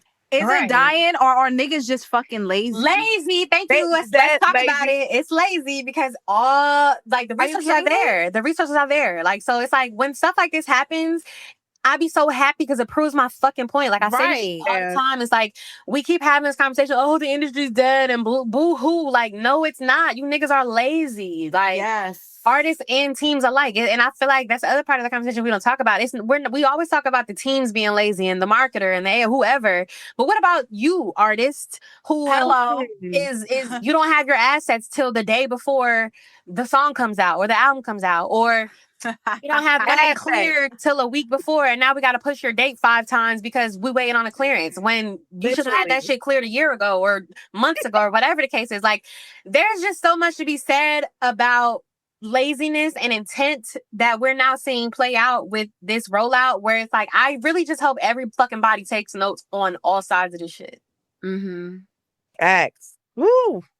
That was a word. A word. Okay. A word. But I will say, if you do follow certain blueprints, you don't have to keep code switching. You don't have to keep trying to be a chameleon in other people's cultures. You don't have to keep posting shades to other rappers in your stories and then deleting them. You know what I'm saying? Like, niggas would genuinely fuck with you because you were upstanding nigga that niggas fuck with. You know what I'm saying? Like, you don't gotta do the dude. You ain't gotta shake like a hoe no more, nigga. You ain't gotta pretend your soul is black. You know? And I only say that honestly, and I know. So far, you guys probably think that, me personally, I can't speak for my sisters, but you probably think that, damn, Milan got beef with OVO. No, I don't got beef with none of these niggas. I will still listen to bodies of work from Drake left to right, right to left. Because Drake honestly has put out good music. Let's not deny that. Let's be honest about the landscape of where he is now. And the problem is, you all enable people, artists alike, to always be where they are now. But anyways, I brought that up because I just wanted to speak really quickly on the whole Drake Wireless Festival and him mentioning that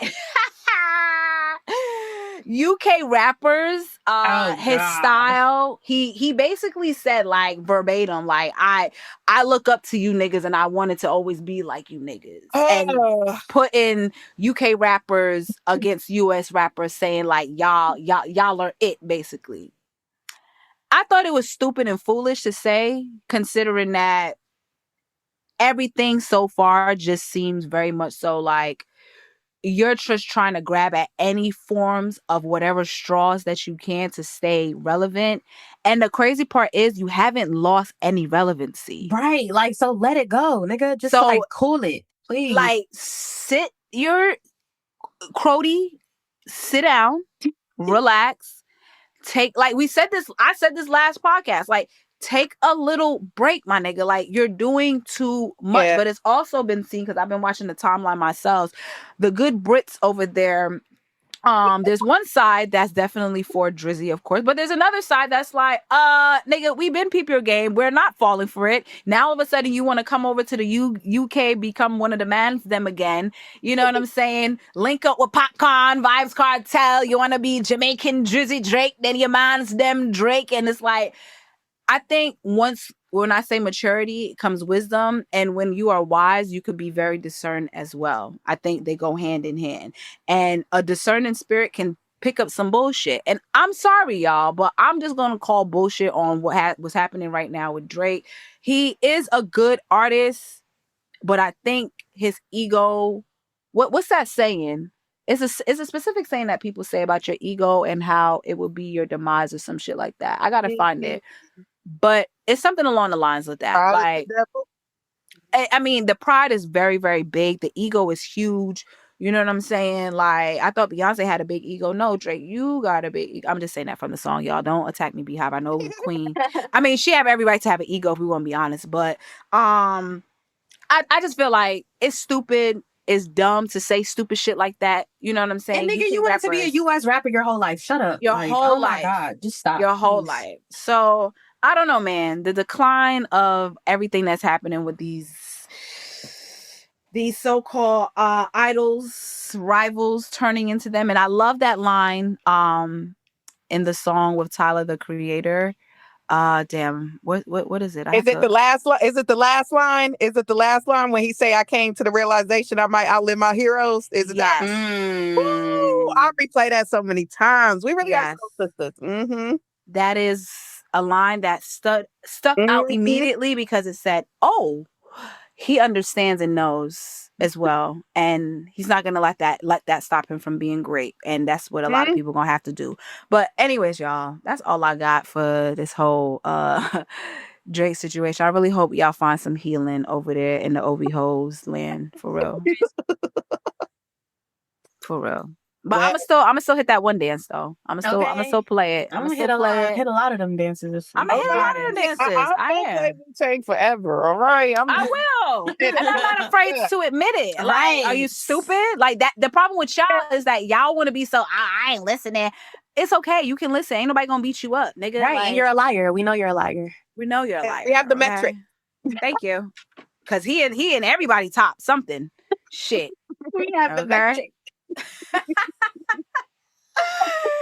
Anyways, y'all, I think this is a perfect time to really get into one of our favorite Hey. segments. Bum-ba-da-da, the set list.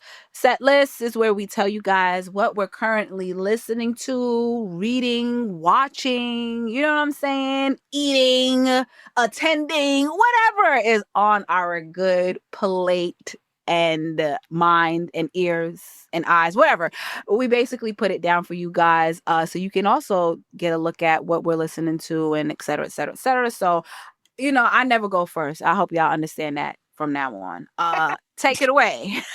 I'll take it away first, ladies. I got us. I got us. I got us. First up on my set list for this week. What's they say? What's the saying? JT coming. JT coming. Is that what they say? Her new song, but no, shout out to JT.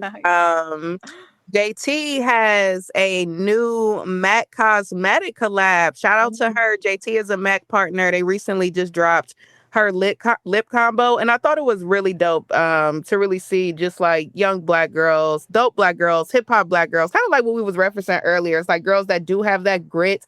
I feel like JT is one of the hip hop girlies that do have that grit. So to see her have like a collab and a brand deal this big, I think it's really dope too. And I feel like JT has been really intentional about the brand she does. I feel like she's really trying to showcase, like, I'm not just a it girly, I'm a high fashion, high beauty it girly too. So shout out to her. And yeah, I want to tap into the collab, and I plan on getting it because I like the lip combo. I am a lip liner girly. I love lining my lip up, so I love that. It includes a cute liner, a matte lipstick, and a cute lip gloss. So it's really cute.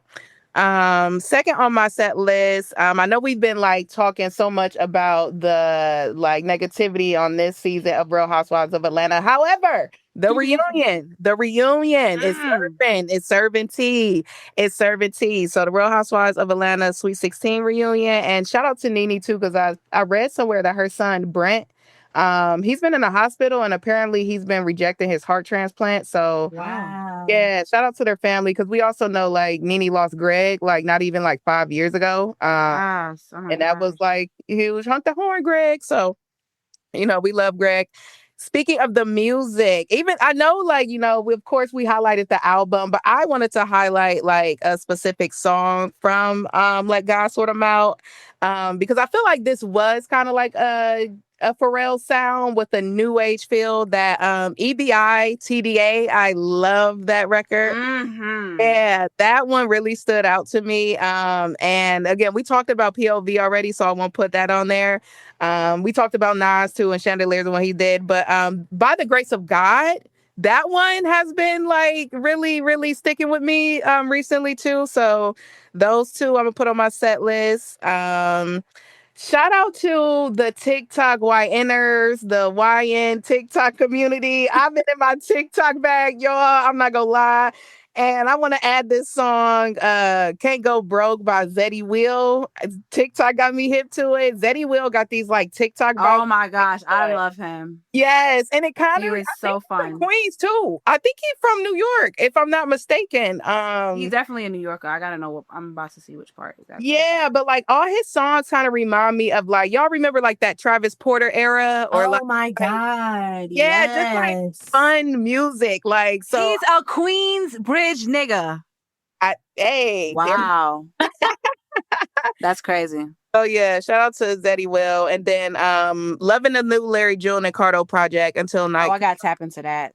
Yes. And then excited that Beyond the Villa is back, following, what they tried to do to my homegirl Shelly and Ace, because America lost. We won. They won. Y'all always trying to discredit Black winners, Black love, integrity, all of that. I see what y'all be trying to do. However, I do love that Ace and Shelly are out of this villa smiling, happy, and that no matter what, like, we always just turn lemons into like lemonade. Like we really, really do. And I originally was gonna come on the podcast like, how dare y'all, all these brands, blah, blah, blah. But like, no, I'm really, really not. I'm excited to see them soar. And I've really loved seeing like, because I do feel like there's like this like Black reality TV hierarchy. So I love seeing how like Angela Oakley has like tapped in to uplift them, like Ryan Destiny and stuff like that. So shout out to Beyond the Villa, because I feel like, you know, seeing Serena and Cordell, I think they were like our first Black American like couple that won,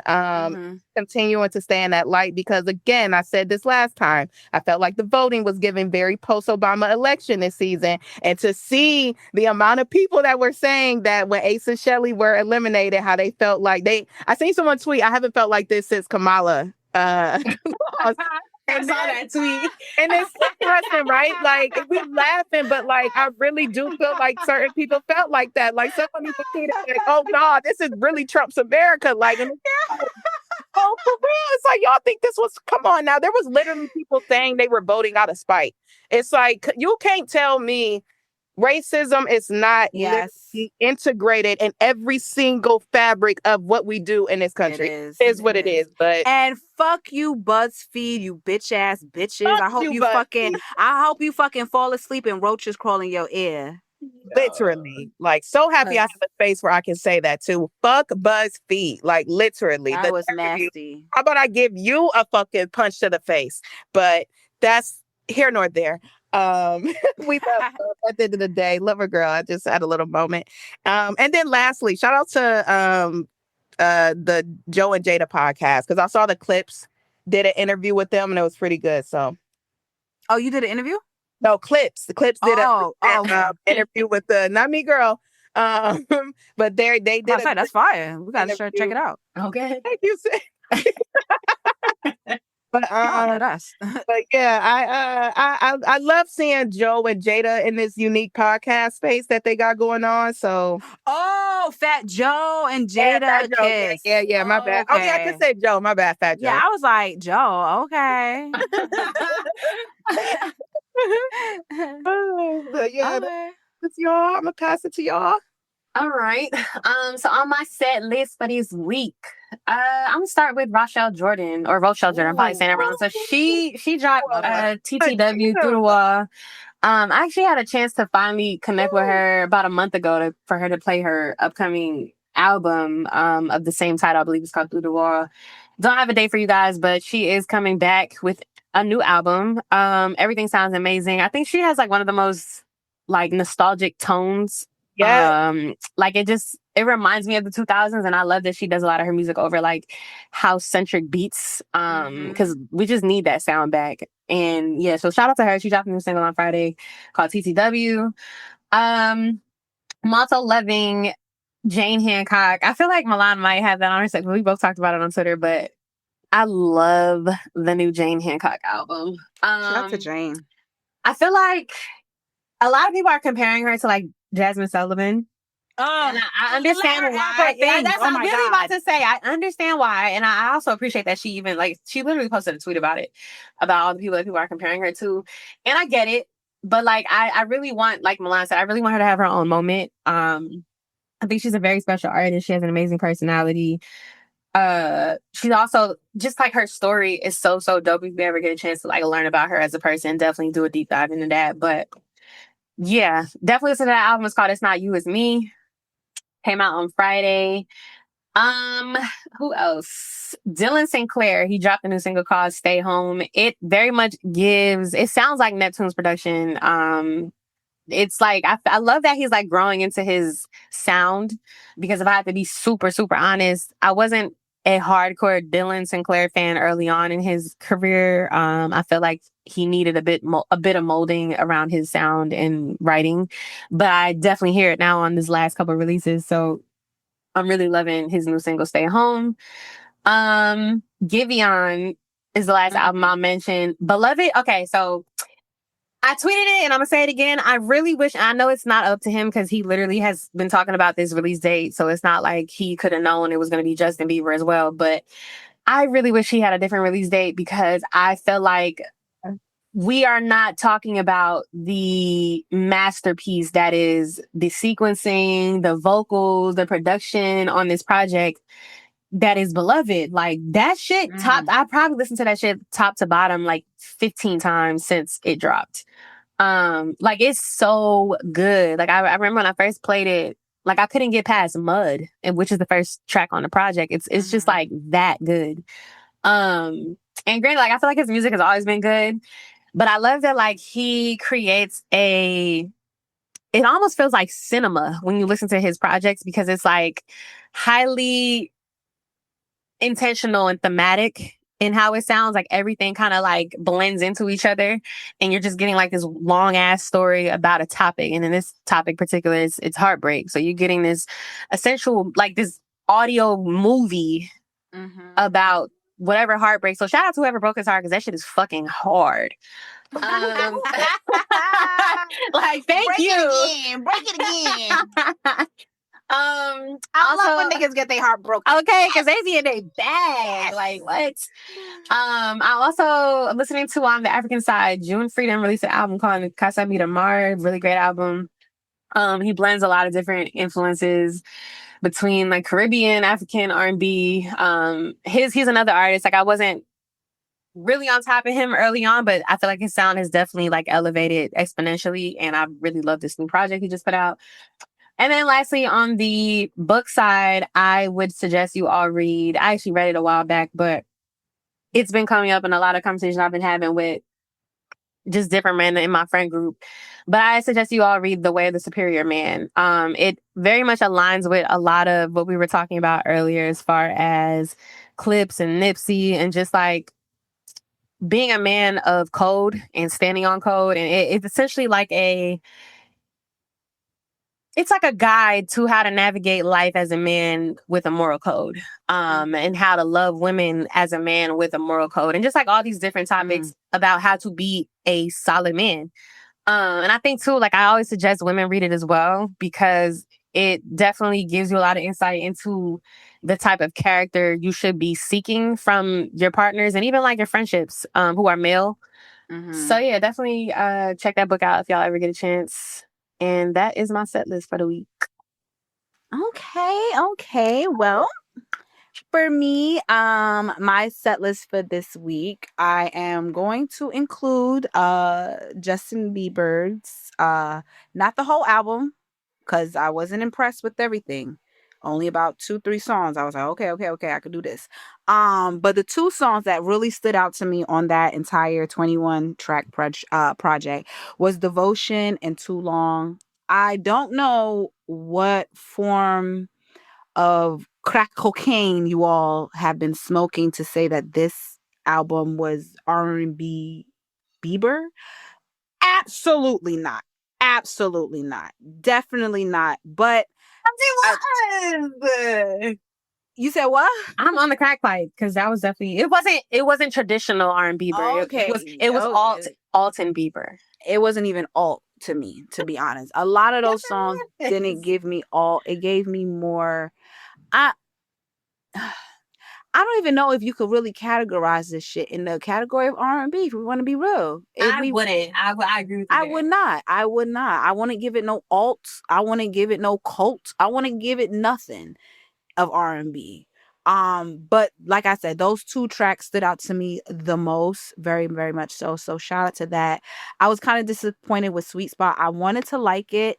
Unfortunately, I love Sexy Red on everything else. I just did not love her on this as a feature. I really believe that Victoria Monet deserved that spot. If they was going to do a song, I really could hear her killing Sweet Spot with Justin Bieber and bringing life to the song. And speaking of life, there's something that's been sucked out of him and it reflects in the music, life. And I feel like this album is a cry for help. So somebody go and help Justin. He needs help, okay? He just had a baby. I don't know what's going on, but he needs help. But those are 2 songs that I like the most. Anyway, I will say on. before you get to the other ones, I heard that this album is like a filler album, and I think there's a second album that's coming, and that's supposed to be the more serious one. So I think this is like a troll. Listen. Yeah. If you would have told me that when he first even dropped it, I would have absolutely said, oh, I get that. Yeah, that's what I Absolutely. heard. Yeah. From the fucking stupid ass title swag. What the fuck Guys, does the that even mean, title. Justin? The Okay, what the title fuck is does that not mean? giving. It's And not then the skits, I'm sorry, The you skits. lost Oh my God, me. please get into I them. never want to hear Drewski on a skit. And I love Drewski. I think he's very funny. He has a lot of relatable skits that happen and go super, super viral. You know, his pug looking self seems like a very down to earth, nice person. I'm going to be very honest with you. But the skits was too cringy. It was too extra. It didn't even flow. But if this was a quote unquote throwaway album, then fine. It is what it is. But moving on. The artist, she recently dropped a project as well. One of the songs that I love from her project that I played today on my TikTok live was called Gravity. Super, super dope. I met her before. Dope, dope artist as well. Another new artist, True. Is he new? I don't know if he knew, but I was, my playlist was just going through the new music, and I was like, hey, I like this vibe. He's a rapper. I'm trying to find what the hell where he from. But he has a song called Coach Blue that came up on my Spotify release radar. And I was like, oh, this is a vibe. I like it. You know what I'm saying? I'm listening to different things besides the quote unquote traditional, music, of course. But yeah, I really like that. And I also want to implement, getting back to the essence of what I personally used to do as a DJ, which is introduce newer artists, newer music, et cetera, et cetera. So yeah, this artist definitely is somebody that, at least the song, I can't count for everything, but he literally has less than 100K monthly Spotify listens. I feel like when you catch somebody that's under 100K, you kind of catch him like, at the very beginning of, their potential career. But that song was cool that I heard. I know you mentioned it earlier, Jan, but I'm going to have to add it to my set list. Givion's Beloved. Beloved. In the words of Yala Fanzan, Beloved. That to me, whew, I needed an ear cleanse after listening to Justin shit. And when I say that pipe clean my ears, I was very, very satisfied with that from the beginning. I'm very big on instrumentation in music. I love strings, specifically piano, Spanish guitar, you know what I'm saying? But the strings, I feel like you said, and I agree 1,000%, it's cinematic music that he's created. I love it. It definitely feels different from his other projects that he has done. I can say that. But it feels like another notch up instead of declining. And I like that for him. I would want him to perform this project with a full orchestra, him come out with his wine. Like, I want to be engulfed in it. Like, you can't just play track this or have a DJ drop this. Like, we need live instruments. You need a band behind this music, and you need to have it when you do go on tour and you perform it live, because we know that's gonna come. Anyways, I was in my throwback bag. Kings of Leon, You Somebody. That used to be my jam. Oh my god, I gotta do a cute little Y2K pop playlist, because there was some real cute white pops that I personally used to love back in the day. And I heard this song Shuffle, and I was like, yo, this shit, it's used to hit me in my heart. So I love that song. Clipse, of course, Let God Sort Them Out. We already went through a whole motherfucking lesson on why they are goated at this point in time. So you already know how we feel about that. Brent Faiyaz, new song, Tony Soprano. I did like it. Brent is always on his toxic shit per usual, but I said that these niggas that be acting toxic, they really want love. Anybody who acts super toxic really wants love, and they want it better than the person who's not toxic. I'm gonna just be honest with you. So another cry for help, but hopefully you get some help, nigga. Anyway, ironically, I seen this tweet that said, "You know who the real lover girls are? Is the women who hate niggas." No, yeah, they really are. No, for real. Don't ever get around a girl that, oh, I hate niggas. No. If she get a good nigga around her, that bitch is gonna be Susie Homemaker. You understand? So that being said, yeah. O'Deal. I just want to spend a little time right quick, because I feel like O'Deal is such a slept on artist. And I don't say it to be disrespectful, like, oh, y'all not paying attention. I say it to say, like, he needs more flowers, he needs more things, he needs more visibility. O'Deal has consistently dropped projects back to back to back. His voice is beautiful. He is beautiful. It's just a fucking complete vibe. I absolutely love his music. I would go to see him in concert. That's how you know I like an artist. If I'm willing to get out my bed and go see you in person. He dropped a new project called The Summer Saved Me. When I say it is the epitome of summertime vibes, I'm thinking like, you know, R&B mixed with, I guess they call it like alt, which is like, you know, Afrobeat. Oh, Alte. Alte, thank you. Well, you would know, Jan. Thank you. Alte. Hey. I was saying alt this whole time. But Alte, okay. It gives that vibe to me, to be honest. So it's very, very smooth. It's a really, really good easy, really good easy listen, and it just feels like summertime. It's just beautiful. Maya Blaney, I had her perform at one of my R&B showcases back in like 2 years ago, whatever. But she dropped a new song called "Affirmatively" Part 2. Really good, positive affirmation type of songs or whatever. And Malaya, I love Malaya, and I'm glad that she's out with some music. She has a song called Instructions, super heavy, like dance hall R&B kind of vibe. Fuck with it, heavy, love it, adding it to my rotation, playing it in my DJ sets for sure. And yeah, I'm still reading The Artist's Way because, you know, it's a 12-week whatever journey. So I'm still on that book.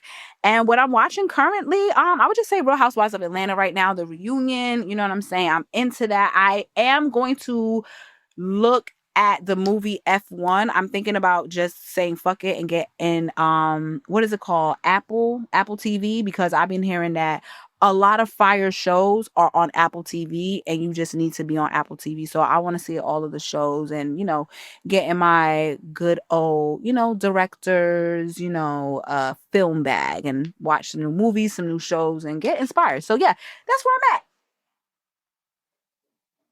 I actually, before we wrap, I wanted to say, my homeboy put me on today, The Artist's Way as well. And as soon as he sent the name, I was like, oh my God, my homegirl literally keeps saying that we need to read this book like for the last 3 weeks.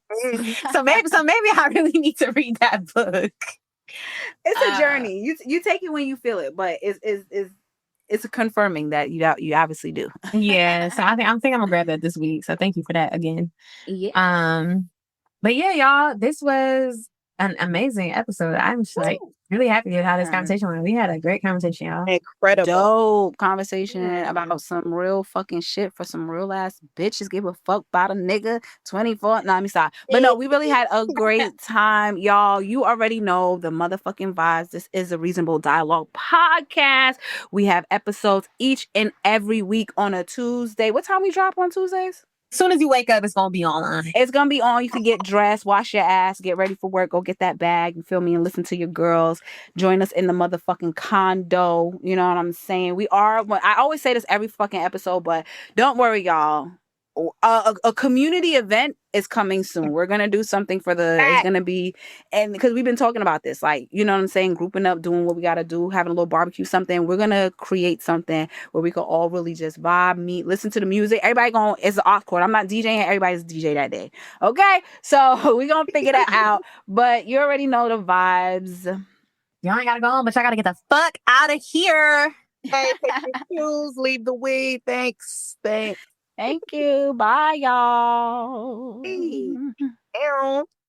We want to thank you for tuning into the Reasonable Dialogue podcast. For more updates and to follow us on social media, be sure to go to our website, reasonabledialogue.com. Pussy. Bye.